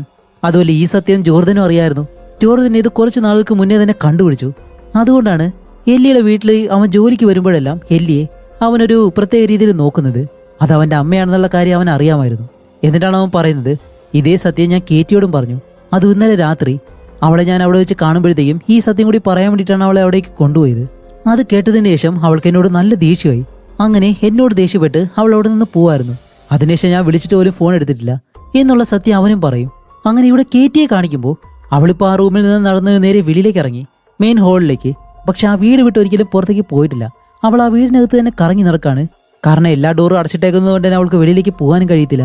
അങ്ങനെ ഇവിടെ ഇവർ ജോർദനോട് കാര്യങ്ങളെല്ലാം സംസാരിച്ച് വെളിയിലേക്ക് വരുമ്പോൾ ജെഫ് പറയും എല്ലി ഞാൻ എന്തായാലും കാറിലിരിക്കാം, നീ അവനോട് സംസാരിച്ചിട്ട് വരാൻ പറയുമ്പോൾ എല്ലി ജോർദനോട് പറയും നിന്നെ കണ്ടതിൽ എന്തായാലും സന്തോഷമുണ്ട്. അപ്പോൾ ജോർദൻ പറയും കേറ്റിയെ കണ്ടുപിടിക്കാനായിട്ട് എന്നെ കൊണ്ട് കഴിയുന്നത് ഞാൻ നോക്കാം. പിന്നെ അവൾ ചിലപ്പോൾ വെറോണിക്കയെ പേടിച്ചിട്ട് പോയിട്ടുണ്ടാവാം എന്ന് പറയുമ്പോൾ എന്ത് വെറോണിക്കയോ? അതെ, വെറോണിക്കയെ പറ്റി അവൾ ഒരുപാട് കാര്യങ്ങൾ പറഞ്ഞിട്ടുണ്ട്. സ്കൂളിൽ വെച്ചിട്ട് അവളെ ഉപദ്രവിക്കുന്നല്ല. അതുപോലെ മാഡിയുടെ കൈയൊടിയാൻ കാരണവും വെറോണിക്കയാണ് എന്നുള്ള കാര്യം എല്ലിയോട് പറയുന്നതും ഇവിടെ നമ്മുടെ കേറ്റിയെ കാണിക്കുമ്പോൾ കേറ്റി എങ്ങനെയോ ആ ഡോർ തുറക്കാനായിട്ട് വരുന്നതും അവളെ തട്ടിക്കൊണ്ടുപോയ ആ ഒരാള് കേറ്റിയെ ഒരച്ച് താഴേക്കിട്ട് അവളെ വലിച്ചെടുത്തടുത്തുള്ള റൂമിനകത്തേക്ക് കൊണ്ടുപോകുന്നു. അങ്ങനെ ഇവർ രണ്ടുപേരും നേരെ വെറോണിക്കയുടെ വീട്ടിലേക്ക് ചെല്ലും. എന്നിട്ട് അവളോട് കാര്യങ്ങളൊക്കെ ചോദിച്ച് മനസ്സിലാക്കും. ഇതുപോലെ മാഡിയുടെ അപകടത്തിന് കാരണം നീയാണെന്ന് ചോദിക്കുമ്പോൾ അവൾ ആദ്യം കള്ളം പറയും. പക്ഷേ അത് നമ്മുടെ കേറ്റി ആൾറെഡി ഫോണിൽ റെക്കോർഡ് ചെയ്ത് വെച്ചിട്ട് ജോർദന് അയച്ചു കൊടുത്തിട്ടുണ്ടായിരുന്നു. അതിപ്പോൾ അവർ വെറോണിക്കയെ കേൾപ്പിച്ചു കൊടുക്കും. എന്നിട്ട് പറയും നീ അവളെ അവസാനമായിട്ട് എപ്പോഴാണ് കണ്ടതെന്ന് ചോദിക്കുമ്പോൾ വെറോണിക്ക പറയും ഇതുപോലെ സ്കൂളിൽ വെച്ചാണ്.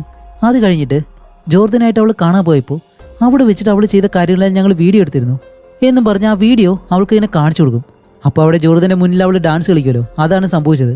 ആ വീഡിയോ കാണിച്ചു കൊടുത്തിട്ട് ഇതിനുശേഷം ഞങ്ങൾ അവളെ കണ്ടില്ല, അവിടെ കളിയാക്കി ഇതെല്ലാം പബ്ലിഷ് ചെയ്യുമെന്നും പറഞ്ഞിട്ട് ഞങ്ങൾ അവിടെ നിന്ന് പോയി, അത്ര മാത്രമേ അറിയത്തുള്ളൂ എന്ന് പറയും. അങ്ങനെ വെറോണിക്കയിൽ നിന്നും ഒന്നും കണ്ടുപിടിക്കാൻ കഴിയാത്തത് കൊണ്ട് തന്നെ അങ്ങനെ ഇവർ തിരിച്ച് വീട്ടിലേക്ക് വന്നിട്ട് ഇപ്പോൾ പോലീസുകാരിയോട് എന്തെങ്കിലും വിവരം കിട്ടിയാൽ ഞങ്ങളെ അറിയിക്കണമെന്ന് പറഞ്ഞിട്ട് ഇരിക്കുകയാണ്.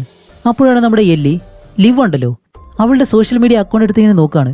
അങ്ങനെ നോക്കി വരുമ്പോഴത്തേക്കാണ് അവളുടെ അമ്മയുടെ ഫോട്ടോ ലിവ് ഇട്ടേക്കുന്നത് അവർ കാണുന്നത്. അപ്പോൾ എല്ലി ജെഫിനോട് പറയും എൻ്റെ മകളെ വളർത്തിയ സ്ത്രീയാണ് ബെല്ല, അവരെന്തായാലും നല്ലൊരു മദറാണ് എന്ന് പറയുമ്പോൾ ജെഫ് പറയും നീയും അതുപോലെ നല്ലൊരു മദർ തന്നെയാണ്. അപ്പോഴാണ് നമ്മുടെ എല്ലി അല്ല ഈ പോസ്റ്റ് നോക്ക്, കഴിഞ്ഞ ആഴ്ചയാണ് ഈ പോസ്റ്റ് ഇട്ടത്, ഇതെങ്ങനെ എന്ന് പറയുമ്പോഴാണ് നമുക്കൊരു സംശയം. കാരണം ടോം പറഞ്ഞിട്ടുള്ളത് അവൻ്റെ ഭാര്യ മരിച്ചുപോയെന്നാണ്. പിന്നെ എങ്ങനെ ലിവിന് കഴിഞ്ഞ ആഴ്ച ഈ പോസ്റ്റ് ഇടാൻ കഴിയും? അങ്ങനെ ആ സംശയത്തിൽ തന്നെ ഇവർ രണ്ടുപേരും ഓക്കെ നമുക്ക് എന്തായാലും ലിവിനെ കാണാൻ പോവാന്ന് പറഞ്ഞ് അവരുടെ വീട് അഡ്രസ്സ് കണ്ടുപിടിച്ച് നേരെ ലിവിൻ്റെ വീട്ടിലേക്ക് ചെല്ലുമ്പോഴാണ് ലിവ് വന്ന് ഡോർ തുറക്കുന്നു. പക്ഷെ അതോടൊപ്പം ടോം പറഞ്ഞല്ലോ തൻ്റെ ഭാര്യ മരിച്ചുപോയെന്ന്, ആ ഭാര്യ ജീവനോട് അവിടെ വന്ന് നിൽക്കുന്നു. അതേപോലെ കാലമും ഏമിയും കൂടാതെ ബെല്ലയുടെ പുതിയ ഭർത്താവും. ഇവർക്കിതെല്ലാം കണ്ടിട്ട് എന്താണെന്ന് പോലും മനസ്സിലാവുന്നില്ല. അങ്ങനെ ആ സംശയത്തോടെ തന്നെ അകത്തേക്ക് വന്നിട്ട് അല്ല നിങ്ങൾക്ക് ക്യാൻസർ ഉണ്ടെന്ന് പറഞ്ഞു, നിങ്ങൾ മരിച്ചില്ലേ എന്നെല്ലാം ചോദിക്കുമ്പോഴത്തേക്കും അവർ പറയും എന്ത് ഞാൻ മരിച്ചെന്നു? ഒരിക്കലുമില്ല, എനിക്ക് ക്യാൻസർ ഉണ്ടായിരുന്നു, പക്ഷെ അത് അപ്പോഴും തന്നെ ഗുണമായി, ഇപ്പോൾ കുഴപ്പമൊന്നുമില്ല. അപ്പോൾ നിങ്ങളുടെ കുട്ടികൾക്ക് എൻ്റെ കുട്ടികൾക്കും കുഴപ്പമൊന്നുമില്ല എന്ന് പറയുമ്പോഴാണ് ഇവർ പറയുന്നത് ഓ ഇതെല്ലാം നിങ്ങളോട് ടോം ആണല്ലേ പറഞ്ഞത് എന്ന് ബെല്ലയും ബെല്ലയുടെ ഇപ്പോഴത്തെ ഭർത്താവും പറയുന്നുണ്ട്. അവിടെയാണ് ഒരു ഒന്നൊന്നര ടെസ്റ്റ്. സത്യത്തിൽ ടോം ഇപ്പോൾ ബെല്ലയുടെ ഭർത്താവല്ല, അവനും ഇവരും തമ്മിൽ ഡിവോഴ്സായി. അതുകൊണ്ട് തന്നെ ബെല്ലയുടെ രണ്ടാമത്തെ ഭർത്താവായിട്ടാണ് അവൾ ജീവിക്കുന്നത്. ടോമിനെ അവളെ ഉപേക്ഷിക്കാൻ കാരണം അവന് മാനസികമായിട്ട് കുറേ പ്രശ്നങ്ങളുണ്ടായിരുന്നു, അതുകൊണ്ടാണ് ഞാൻ അവനെ ഉപേക്ഷിച്ചത് എന്ന് പറയുമ്പോഴത്തേക്കും ഇവർക്ക് മനസ്സിലായി ടോം തന്നെയാണ് ഈ കുട്ടികളെ വെച്ചിട്ട് ഇവരോട് കള്ളം പറഞ്ഞത് ഇത്രയും കാലം. ഇപ്പോൾ നമ്മുടെ ബെല്ല പറയുന്നുണ്ട് എന്തായാലും ലിവ് എൻ്റെ മകൾ തന്നെയാണ്, അതേപോലെ തന്നെ കേറ്റി നിങ്ങളുടെയും, അതുകൊണ്ട് കുട്ടികളെ എന്തായാലും നമ്മൾ കൈമാറ്റം ചെയ്യാൻ പോകുന്നില്ല, അതങ്ങനെ തന്നെ പോട്ടെ എന്നിവർ പറയുന്നുണ്ട്. അപ്പോഴാണ് ഇവർക്ക് രണ്ടുപേർക്കും എല്ലിക്കും ജെഫിനും പല കാര്യങ്ങളും മനസ്സിലാവുന്നത്. നമ്മുടെ കേറ്റിയെ അവളുടെ മറ്റ് സഹോദരങ്ങളെ കാണിക്കാതെ ടോം എപ്പോഴും മാറ്റി നിർത്തുമായിരുന്നു. അതുപോലെ തൻ്റെ കുടുംബത്തെ നഷ്ടപ്പെട്ടു, അവൻ്റെ ഭാര്യയെ നഷ്ടപ്പെട്ടു. അതുകൊണ്ട് തന്നെ അവൻ്റെ യഥാർത്ഥ ഒരേ ഒരു മകള് നമ്മുടെ കൂടെയായിരുന്നു കേറ്റി. അതുകൊണ്ട് കേറ്റിയെ കൊണ്ടുപോയത് അവനായിരിക്കോ എന്നിവർ സംശയിക്കുന്നതും അത് തന്നെയാണ് സംഭവിച്ചിട്ടുള്ളത്. അന്ന് കേറ്റി ജോർദനായിട്ട് വഴക്കിട്ട് വിഷമിച്ച് വരുമ്പോഴത്തേക്കും ടോം അവിടെ ഉണ്ടായിരുന്നു. അങ്ങനെ കേറ്റിയെ കാണുമ്പോൾ കേറ്റി നേരെ ചെന്നിട്ട് അവനെ കെട്ടിപ്പിടിച്ച് കരഞ്ഞ് ഓരോ കാര്യങ്ങൾ പറയും.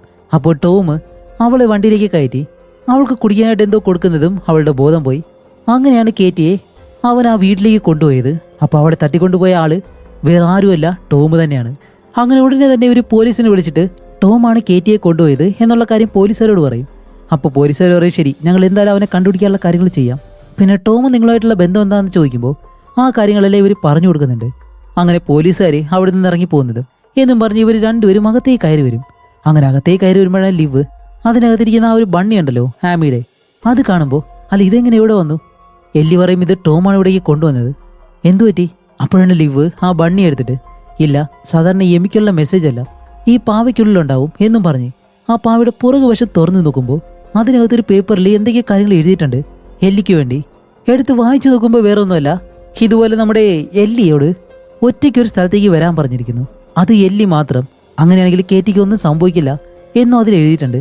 അപ്പോൾ ഇത് കണ്ട ലിവ് മറ്റുള്ളവരോട് ഇത് പറയാനായിട്ട് പോകുമ്പോഴത്തേക്കും എല്ലി പറയും ഇല്ല ലിവ് നീ പോകരുത്, അവനതിൽ എഴുതിയിരിക്കുന്ന എന്താണ് ഒറ്റയ്ക്ക് ചെല്ലാനാണ്, ഇല്ലാന്നുണ്ടെങ്കിൽ കേറ്റിക്ക് എന്തെങ്കിലും സംഭവിക്കും, അതുകൊണ്ട് ഞാൻ ഇത് നോക്കിക്കോളാമെന്ന് പറഞ്ഞിട്ട്.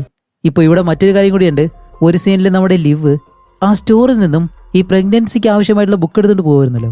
സത്യത്തിൽ അത് അവൾക്ക് വേണ്ടിയിട്ടല്ലായിരുന്നു, അത് ബെല്ലയ്ക്ക് വേണ്ടിയിട്ടുള്ള ബുക്കായിരുന്നു. അതാണ് അവൾ എടുത്തുകൊണ്ട് പോയത്. അങ്ങനെ അത് കഴിഞ്ഞ് എല്ലി, ജെഫ്, ആ പോലീസുകാരെല്ലാവരും ഇപ്പോൾ ന്യൂസിൽ സംസാരിക്കുകയാണ്. കേറ്റി നീ ഇത് എവിടെ നിന്നെങ്കിലും കാണുന്നുണ്ടെങ്കിൽ ഞങ്ങളുണ്ട് നിന്റെ കൂടെ, നിനക്ക് ഒരു കുഴപ്പവും സംഭവിക്കില്ല. അതേപോലെ ടോം, കേറ്റി നിന്റെ മകളാണ്, അതുകൊണ്ട് അവളെ സംരക്ഷിക്കേണ്ടത് നീയാണ്. അതേപോലെ ടോം, ഭാവിയിൽ എന്ത് കാര്യം സംഭവിച്ചെങ്കിലും അത് നമുക്ക് മാറ്റാൻ കഴിയും, ഇത് നീ മനസ്സിലാക്കുമെന്ന് വിശ്വസിക്കുന്നു എന്നും പറഞ്ഞ് നമ്മുടെ കേറ്റിക്ക് ഒരു സിഗ്നൽ കൊടുക്കുന്നത് പോലെ അവളുടെ ചെവിയിൽ ഇങ്ങനെ പിടിക്കും. അപ്പോൾ ഈ കാര്യം ടോമിനും അറിയാം, അവനും മനസ്സിലാക്കും എല്ലി എന്തായാലും ആ സ്ഥലത്തേക്ക് വരാൻ പോകുന്നെന്ന്. അങ്ങനെ ടോം എന്താ ചെയ്യുന്നു വെച്ചാൽ അവൻ്റെ അടുക്കളയിലേക്ക് പോയിട്ട് എന്തോ ഒരു സൂപ്പ് ഉണ്ടാക്കും. അതുമല്ല കേറ്റി മയങ്ങാൻ വേണ്ടി അതിലവനൊരു മരുന്ന് അത് പൊടിച്ചിട്ട് ഈ സൂപ്പിൽ മിക്സ് ചെയ്യും. അതേപോലെ തന്നെ ബാക്കിയുള്ളത് അവിടെ അടച്ചും വെക്കും. എന്നിട്ട് ഈ സൂപ്പും കൊണ്ട് നേരെ താഴേക്ക് കേറ്റിയുടെ റൂമിലേക്ക് പോകും. എന്നിട്ടാണ് കേറ്റി അവിടെ കെട്ടിയിട്ടേക്കാണ്. അതേപോലെ തന്നെ അവൾക്ക് ഈ സൂപ്പ് കുടിക്കാൻ കൊടുക്കുന്നുണ്ട്. മോളെ ഇത് കുടിച്ചാലേ എല്ലാം ശരിയാവത്തുള്ളൂ, നിന്റെ അമ്മ ഉടനെ തന്നെ ഇവിടേക്ക് വരാൻ പോവാണ് എന്നെല്ലാം പറഞ്ഞിട്ട് നമ്മുടെ കേറ്റിക്ക് ആ ഒരു സൂപ്പ് കൊടുക്കുന്നു. കേറ്റിയും വേറെ വഴിയില്ലാതെ അത് കുടിക്കുന്നുണ്ട്. അങ്ങനെ അതും കൊടുത്തിട്ട് ടോം അവിടെ നിന്ന് പോകുന്നതും ഇപ്പോൾ കേറ്റി അവളുടെ ചെവിയിലുള്ള ഒരു ഇയർ റിംഗ് ഉണ്ട്, അതിങ്ങനെ വലിച്ചൂരിയിട്ട് അതിൻ്റെ ആ ഒരു കൂർത്ത ഭാഗം വെച്ച് അവിടെ ഈ ഒരു വിലം കഴിക്കാൻ വേണ്ടി ശ്രമിക്കുകയാണ്. അങ്ങനെ അവൾ അതിനു വേണ്ടി ട്രൈ ചെയ്യുന്നതും ഇവിടെ നമ്മുടെ ടോം പറഞ്ഞ അതേ സ്ഥലത്ത് അവൻ എല്ലിക്ക് വേണ്ടി കാത്തിരിക്കുന്നു. കുറച്ച് കഴിയുമ്പോൾ തന്നെ നമ്മുടെ എല്ലി അവളുടെ കാറിൽ അവിടേക്ക് വരും. അപ്പോൾ ഇത് ഏതാ സ്ഥലം എന്ന് വെച്ചാൽ ഇതെല്ലാം തുടങ്ങിയ ആ ഒരു സ്ഥലം എന്താന്ന് വെച്ചാൽ നമ്മുടെ കേറ്റിയും ലിവും ഇവർ രണ്ടുപേരും ജനിച്ച സ്ഥലം, അവിടെയാണ് ടോം വന്ന് കിടക്കുന്നത്. അങ്ങനെ എല്ലി അവിടേക്ക് വരുന്നതും ടോം വിട്ടത് അവൻ്റെ കാറിൽ നിന്ന് പുറത്തേക്ക് ഇറങ്ങി എല്ലിയുടെ ഫോൺ എടുത്ത് ദൂരേക്ക് എറിയും. അതേപോലെ തന്നെ അവളുടെ പേഴ്സ് എല്ലാം പരിശോധിക്കുന്നുണ്ട്. അവളെ നല്ലതുപോലെ പരിശോധിച്ച് പെട്ടെന്ന് അവളെ അവളുടെ കാറിലേക്ക് കയറ്റിയിട്ട് ടോം ഇപ്പോൾ ആ കാർ ഓടിച്ച് നേരെ അവൻ താമസിക്കുന്ന ആ ഒരു വീട്ടിലേക്ക് പോവാണ്. ഇവിടെ നമ്മുടെ കേറ്റിയെ കാണിക്കുമ്പോൾ കേറ്റി ഈ വിലങ്ങെല്ലാം അഴിച്ചിട്ട് പെട്ടെന്ന് വീട്ടിലേക്ക് ഇറങ്ങി വരും. അങ്ങനെ നടന്നു വരുമ്പോഴത്തേക്കും അവൾക്ക് തല ചുറ്റുന്നു. കാരണം അവൾ കുടിച്ച ആ ഒരു സൂപ്പിൽ ഈ പൊടി ഇട്ടത് കൊണ്ട് തന്നെ അവൾക്ക് അധിക നേരം പിടിച്ചു നിൽക്കാണ്ട് കഴിയത്തില്ല.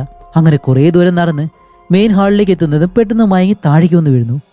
ഇവിടെ ടോമും എല്ലിയും കാറിൽ പോകുമ്പോഴത്തേക്കാണ് ടോം ഇപ്പോൾ എല്ലിയോട് പറയുന്നത് ഓക്കെ ഞാൻ ഇത്തിരി ക്രൂരമായിട്ട് പ്രതികരിച്ചു അല്ലേ, കുഴപ്പമില്ല, നിങ്ങളോട് രണ്ടുപേരോടും ജീവിക്കാൻ വേണ്ടിയിട്ടാണ് ഞാൻ ഇതെല്ലാം ചെയ്യുന്നത് എന്ന് പറയുമ്പോഴത്തേക്കാണ് ടോമിന് സത്യത്തിൽ ആ ഒരു മാനസികമായിട്ട് പ്രശ്നമുള്ളത് കൊണ്ട് തന്നെ അവനവൻ്റെ ഫാമിലിയെ നഷ്ടപ്പെട്ടു. പിന്നീടാണ് അവൻ സത്യം മനസ്സിലാക്കിയത് കേറ്റി അവൻ്റെ മകളാണെന്നുള്ള കാര്യം. അതുകൊണ്ട് തന്നെ അവൻ്റെ മറ്റൊരു പ്ലാനായിരുന്നു കേറ്റിയെയും അതേപോലെ തന്നെ എല്ലിനെയും സ്വന്തമാക്കുക, എന്നിട്ട് ഒരു പുതിയ കുടുംബം സ്റ്റാർട്ട് ചെയ്യുക. അതിനു വേണ്ടിയിട്ടാണ് നമ്മുടെ കേറ്റിയെ തട്ടിക്കൊണ്ടുപോയതും അതേപോലെ തന്നെ എല്ലിയോട് അവ സ്നേഹം കാണിച്ചതും. കൂടാതെ ഒരു സീനിൽ നമ്മുടെ കേറ്റി ആ റൂമിൽ ഇരിക്കുമ്പോഴത്തേക്ക് ഒരു ഫോട്ടോ കണ്ടിട്ട് അത് ഇടിച്ച് തകർക്കുന്നുണ്ടായിരുന്നല്ലോ. ആ ഫോട്ടോയിൽ എല്ലി, കേറ്റി അതേപോലെ തന്നെ ടോം ഇവരുടെ മൂന്നുപേരുടെ ഫോട്ടോ ആയിരുന്നു. അപ്പോൾ ടോമിന്റെ ഫോട്ടോ കണ്ടതുകൊണ്ടാണ് കേറ്റി അത് ഇടിച്ച് തകർത്തത്. അങ്ങനെ ഇത്രയും കാര്യങ്ങൾ ടോം സംസാരിക്കുമ്പോഴും എല്ലി ഇതെല്ലാം കേട്ട് അവൾക്ക് എന്തോ അതിനോട് താല്പര്യമുള്ളതുപോലെ അവനെ കാണിക്കാൻ വേണ്ടി, അവന് സംശയം വരാതിരിക്കാൻ വേണ്ടി അതിനെല്ലാം തലയാട്ടി ചിരിക്കുന്നുണ്ട്. അങ്ങനെ അത് കഴിഞ്ഞിട്ട് രണ്ടുപേരും ആ വീട്ടിലേക്ക് വരുന്നു. ഇപ്പോൾ കാറിൽ നിന്നിറങ്ങിയ രണ്ടുപേരും വീടിനകത്തേക്ക് കയറി ചെല്ലുമ്പോഴത്തേക്കും അതിനകത്ത് കേറ്റി ബോധമില്ലാതെ കിടക്കാണ്. എല്ലി ഓടി ചെന്നിട്ട് കേറ്റിയെ വിളിച്ച് ഹേയ് ടോം, അവൾക്ക് ഡീഹൈഡ്രേഷനായി, കുറച്ച് വെള്ളം വേണമെന്ന് പറയുന്നതും ടോം ഇപ്പോൾ അവളെ പൊക്കിയെടുത്തൊരു സോഫയിലേക്ക് ഇരുത്തും. അപ്പോഴാണ് എല്ലി കിച്ചണിലേക്ക് ചെന്നിട്ട് കുറച്ച് വെള്ളം കൊടുക്കും. അത് നേരെ കേറ്റിയുടെ അടുത്തേക്ക് കൊണ്ടുവന്നിട്ട് അവൾക്ക് കുടിക്കാനായിട്ട് കൊടുക്കാണ്. കുറേശ്ശെ കൊടുത്തിട്ട് ഇപ്പോൾ കേറ്റി ഒരു വിധത്തിൽ കണ്ണു തുറന്നു. അതേസമയം ഇവിടെ നമ്മുടെ ജെഫിനെ കാണിക്കുമ്പോൾ ജെഫിനോടൊപ്പമാണ് ലിവ് ഉള്ളത്. അതുപോലെ കേറ്റിയുടെ ലൊക്കേഷൻ ജെഫ് നോക്കുമ്പോഴത്തേക്കും അവനത് കറക്റ്റായിട്ട് കിട്ടുന്നില്ല. അപ്പോൾ ലിവ് ഒന്നും മിണ്ടാതിരിക്കുമ്പോൾ ഹേ ലിവ്, നിനക്ക് എന്തെങ്കിലും അറിയുമെന്ന് ചോദിക്കുമ്പോഴാണ് അവൾ പറയുന്നത് അമ്മ കേറ്റിയെ രക്ഷിക്കാനാണ് പോയത് എന്ന് പറയുമ്പോഴത്തേക്കും ജെഫ് വിടുന്നു ലിവ്, നിനക്കറിയാവുന്ന എല്ലാം എന്നോട് പറയാൻ പറയുന്നതും ലിവ് നടന്ന കാര്യങ്ങളെല്ലാം ജെഫിനോട് പറയും. അങ്ങനെ ഇവിടെ നമ്മുടെ എല്ലിനെ കേറ്റിനെ കാണിക്കുമ്പോൾ ടോം ഇപ്പോൾ ഇവർക്ക് വേണ്ടി കോഫി ഉണ്ടാക്കുകയാണ്. ഇവര് രണ്ടുപേരും പേടിച്ചിട്ട് ആ ഒരു സോഫയിലിരിക്കുന്നു. എന്ത് ചെയ്യണമെന്ന് അറിയത്തില്ലല്ലോ. കേറ്റി പേടിക്കുമ്പോൾ എല്ലി പറയുന്നുണ്ട് ഇല്ല മോളെ പേടിക്കണ്ട, അമ്മ നിന്നെ ഇവിടെ നിന്ന് കൊണ്ടുപോകുന്നു പറഞ്ഞിട്ട് അവർ രണ്ടുപേരും അങ്ങനെ ഇരിക്കുമ്പോഴത്തേക്കും ടോം ഉണ്ടല്ലോ, അവൻ ആ ഒരു കോഫിയിലും ഇതേപോലെ തന്നെ ആ ഒരു പൊടിയെടുത്തിട്ട് ഇവരെ രണ്ടുപേരെ മയക്കാൻ വേണ്ടി എന്നിട്ട് അതും കൊണ്ടുവന്ന് ഇവരുടെ കയ്യിൽ കൊടുക്കുമ്പോഴത്തേക്കും എല്ലി അത് വാങ്ങി കേറ്റിയുടെ കയ്യിൽ കൊടുക്കും. എന്നിട്ട് അവളോട് പതിയെ പറയും, മോളെ ഇത് കുടിക്കരുതെന്നും പറഞ്ഞ്. എല്ലി ടോമിനോട് പറയും, കുറച്ചു നേരം നീ ഒന്ന് മാറി നിൽക്കാവൂ, അവളോട് എനിക്ക് കുറച്ച് കാര്യങ്ങൾ സംസാരിക്കണമെന്ന് പറയുമ്പോൾ ടോം പറയും, ശരി നിങ്ങളത് കുടിക്ക് എന്നിട്ട് വിശ്രമിക്കാന്ന് പറയുന്നത്. കേറ്റി പെട്ടെന്ന് എനിക്ക് നിന്റെ കോഫിയും വേണ്ട ഒന്നും വേണ്ടെന്ന് പറയുമ്പോൾ എല്ലി ചിരിച്ചുകൊണ്ട് ആ കോഫി എടുത്ത് അവന്റെ മുഖത്തേക്ക് ഒരു ഒറ്റയേറ് എന്നിട്ട് ഓടി വന്ന് അവളുടെ കയ്യിൽ ആ കപ്പുണ്ടല്ലോ അത് വെച്ചിട്ട് അവന്റെ തലയിലേക്ക് 2-3 അടി, എന്നിട്ട് അവന്റെ 2-3 ഇടി കൂടി ഇടിക്കുമ്പോഴത്തേക്കും ടോം പെട്ടെന്ന് അവളുടെ കയ്യിലേക്ക് കയറി പിടിച്ചിട്ട് ഇപ്പോ എല്ലിയുടെ കഴുത്തിലേക്ക് കയറി പിടിക്കും. എന്നിട്ട് അവളെ പിടിച്ചിട്ട് പറയുന്നത്, അപ്പോൾ നീയും ബെല്ലയെ പോലെ തന്നെയാണ് എന്റെ കുട്ടി എന്നെ നിന്ന് അകറ്റാൻ ശ്രമിക്കുന്നു, അത് ഞാൻ ഒരിക്കലും സമ്മതിക്കത്തില്ല എന്ന് പറഞ്ഞ് അവളെ പിടിച്ചിട്ട് ഒറ്റയേറ്. ഇത് കാണുന്ന കേറ്റിയാണെങ്കിലോ പെട്ടെന്ന് പുറകിലേക്ക് പോകും. അപ്പോൾ അവൻ എല്ലിയെ നോക്കിയിട്ട് പറയും, സോറി എല്ലി, എനിക്കിത് നിന്നോട് ചെയ്യണമെന്നില്ലായിരുന്നു എന്നും പറഞ്ഞിട്ട് അവൻ നിൽക്കുന്നതും പെട്ടെന്ന് പുറകിലൂടെ വന്ന കേറ്റി ആ കോഫി ഉണ്ടാക്കുന്ന പാത്രം ഉണ്ടല്ലോ അത് കൊണ്ടുവന്ന് ഹേയ് ടോം എന്ന് പറഞ്ഞ അവന്റെ തലയിലേക്ക് ഒരു ഒറ്റയടി. അവനിപ്പോ അവളെ തിരിഞ്ഞു നോക്കുന്നതും പുറകിൽ എഴുന്നേറ്റ് എല്ലി ഒരു ഇരുമ്പ് കട്ടയെടുത്ത് അവന്റെ തലയിലേക്ക് ഒരു അടി ഇടിക്കുന്നതും അവൻ താഴെ വീണു. അങ്ങനെ അവൻ താഴെ വീഴുന്നതും അവന്റെ കയ്യിൽ വെളിയിലുള്ള കാറിന്റെ കീ ഉണ്ട്, അത് നമ്മുടെ എല്ലി എടുക്കും. എല്ലി എടുത്തിട്ട് ഓടിപ്പോയിട്ട് വരുമ്പോൾ അവൻ കാലിലേക്ക് ഒരു ഒറ്റപ്പിടി, പക്ഷെ അവന്റെ മുഖത്തേക്ക് ഒരു ചവിട്ടിയിട്ട് നമ്മുടെ കേറ്റിനെയും കൊണ്ട് എല്ലി പെട്ടെന്ന് വെളിയിലേക്ക് വരികയാണ്. കേറ്റിക്കാണെങ്കിൽ നല്ലപോലെ നടക്കാൻ പോലും കഴിയുന്നില്ല, അവൾ താഴെ വീഴുന്നുണ്ട്. അങ്ങനെ താഴെ വീണ അവളെ എടുത്ത് വീണ്ടും കാറിനടുത്തേക്ക് വന്ന് ഇവര് രണ്ടുപേരും കാറിനകത്തേക്ക് കയറുമ്പോൾ അകത്ത് ടോം ഉണ്ടല്ലോ അവൻ എഴുന്നേറ്റ് ഒരു തോക്കും എടുത്തിട്ടാണ് വെളിയിലേക്ക് വരുന്നത്. അങ്ങനെ ഇവര് രണ്ടുപേരും കാർ സ്റ്റാർട്ട് ചെയ്യുന്നതും അവനിപ്പോ തോക്ക് ലോഡ് ചെയ്ത് നേരെ കാറിലേക്ക് ഷൂട്ട് ചെയ്യും, പക്ഷെ ഇവരുടെ ദേഹത്ത് കൊള്ളത്തില്ല. അങ്ങനെ നടന്നടുത്തേക്ക് വന്ന് ഈ കാറിന്റെ ഗ്ലാസ് ഇടിച്ച് പൊട്ടിച്ചിട്ട് നമ്മുടെ കേറ്റിയെ വലിച്ചു പുറത്തേക്ക് എടുക്കാൻ ശ്രമിക്കുകയാണ്. എല്ലിയാണെങ്കിൽ വലിച്ചു പിടിക്കാൻ ശ്രമിക്കുന്നുണ്ട്, പക്ഷെ കഴിയുന്നില്ല. അവസാനം കേറ്റിയെ വലിച്ചു പുറത്തേക്ക് എടുക്കുന്നതും ഇപ്പൊ എല്ലി കാറിൽ നിന്ന് ഇറങ്ങിയിട്ട് അവനെ പിടിക്കും. അങ്ങനെ രണ്ടുപേരും പിടിയും വലിയായിട്ട് അവന്റെ കയ്യിൽ ഇപ്പൊ തോക്ക് വിരിപ്പുണ്ട്. ഒരവസരത്തിൽ നമ്മുടെ കേറ്റി അവന്റെ കയ്യിലേക്ക് കടിച്ചു കൊടുക്കും. അങ്ങനെ അവൻ പിടിവിട്ടിട്ട് പെട്ടെന്ന് അവിടെ നിൽക്കുമ്പോൾ ഇവര് രണ്ടുപേരും മാറി മറ്റിടത്തേക്ക് നിൽക്കാണ്. ആ സമയത്താണ് ഒരു കാർ നല്ല വേഗതയിൽ വന്ന് ടോമിനെ ഇടിച്ചങ്ങ് താഴെ കിടന്നു. കാറിൽ നിന്ന് ചാടി ഇറങ്ങുന്നത് വേറെ ആരുമല്ല, നമ്മുടെ ജെഫ്. അങ്ങനെ ജെഫ് ചാടി വെളിയിലേക്ക് ഇറങ്ങി ടോമിനെ പിടിച്ചു വെച്ചിട്ട് ഇവര് രണ്ടുപേരും ഫൈറ്റ് ചെയ്യും. അങ്ങനെ രണ്ടുപേരും ഫൈറ്റ് ചെയ്യുമ്പോഴത്തേക്കും നമ്മുടെ ടോമിനോടൊപ്പം പിടിച്ചെടുക്കാനായിട്ട് ജെഫിനെ കൊണ്ട് കഴിയുന്നില്ല. ടോം അവനെ നല്ലതുപോലെ ഇടിക്കുന്നുണ്ട്. ഇവരെത്ര പറഞ്ഞിട്ടും ടോം നിർത്തുന്നതുമില്ല. അങ്ങനെ ഫൈറ്റ് ചെയ്ത ഒരവസരത്തിൽ ഒരു കല്ലെടുത്ത് ജെഫിന്റെ തലയിലേക്ക് ഒരു ഒറ്റയടി. അങ്ങനെ ജെഫ് അടികൊണ്ട് താഴെ കിടക്കുന്നതും ടോം എഴുന്നേറ്റിട്ട് അവിടെ വലിയൊരു പാറക്കല്ലുണ്ട് അത് പൊക്കിയെടുത്ത് ജെഫിന്റെ തലയിലേക്ക് ഇടാനായിട്ട് വരുമ്പോൾ അടുത്തു നിന്നും ലിവ് ഉണ്ടല്ലോ അവള് പെട്ടെന്ന് ടോമിനെ വിളിച്ചിട്ട് അച്ഛാ നിർത്തുന്നു പറയും. അതുമല്ല ലിവിന്റെ കയ്യിലാണെങ്കിൽ തോക്കിരിപ്പുണ്ട്. അവള് പറയും, ജെഫിനെ എന്തെങ്കിലും ചെയ്തു കഴിഞ്ഞാൽ ഞാൻ നിങ്ങളെ ഷൂട്ട് ചെയ്യുമെന്ന് പറയുമ്പോൾ ടോം പറയും, മോളെ നിനക്കത് ഒരിക്കലും ചെയ്യാൻ കഴിയത്തില്ല, നിനക്കത് അറിയത്തില്ല എന്ന് പറയുമ്പോൾ ലിവ് പറയും, ഇല്ലച്ചാ നിങ്ങൾ തന്നെയാണ് എന്നെ അത് പഠിപ്പിച്ചത്, അതുകൊണ്ട് ഞാൻ എന്തായാലും ഷൂട്ട് ചെയ്യുമെന്ന് പറയുന്നതും ടോം കേൾക്കത്തില്ല. അവൻ കുറച്ചു നേരം ഇങ്ങനെ നോക്കി നിന്ന് പെട്ടെന്ന് ആ ഒരു കല്ലെടുത്ത് ഇടിക്കാനായിട്ട് വരുന്നതും ലിവ് അവന്റെ നെഞ്ചിലേക്ക് തന്നെ ഷൂട്ട് ചെയ്ത് കൊടുക്കും. അങ്ങനെ ടോം മരിച്ച് നേരെ താഴേക്ക് വന്ന് വീഴുന്നു. അതോടെ ഇവരെല്ലാവരും രക്ഷപ്പെടുകയും ചെയ്തു. ടോം ഇവിടെ വെച്ച് മരിക്കുകയും ചെയ്തു. അത് കഴിഞ്ഞ് കാണിക്കുമ്പോൾ അവളുടെ ജീവിതത്തിൽ സംഭവിച്ച ഈ കാര്യങ്ങളെല്ലാം നമ്മുടെ കേറ്റി ഒരു പ്രോഗ്രാമിന്റെ ഭാഗമായിട്ട് സ്റ്റേജിൽ നിന്ന് പറയുന്നുണ്ട്. അതെല്ലാവർക്കും ഇഷ്ടപ്പെടുകയും ചെയ്തു. അതോടെ ഈ മൂവിയും ഇവിടെ വെച്ച് അവസാനിക്കുകയാണ്. അപ്പോൾ ഒരു ചെറിയ ഡ്രാമ ത്രില്ലർ മൂവിയാണിത്. അത്ര വലിയ സംഭവം ഒന്നും പറയത്തില്ല. എന്നിരുന്നാലും നിങ്ങൾക്ക് ഈ മൂവി ഇഷ്ടപ്പെട്ടോ ഇല്ലയോ എന്ന് എന്തായാലും കമന്റ് ചെയ്തേക്കുക. അടുത്തൊരു നല്ല മൂവിയായിട്ട് ഉടനെ തന്നെ വരാം. അതുവരെയും ബൈ.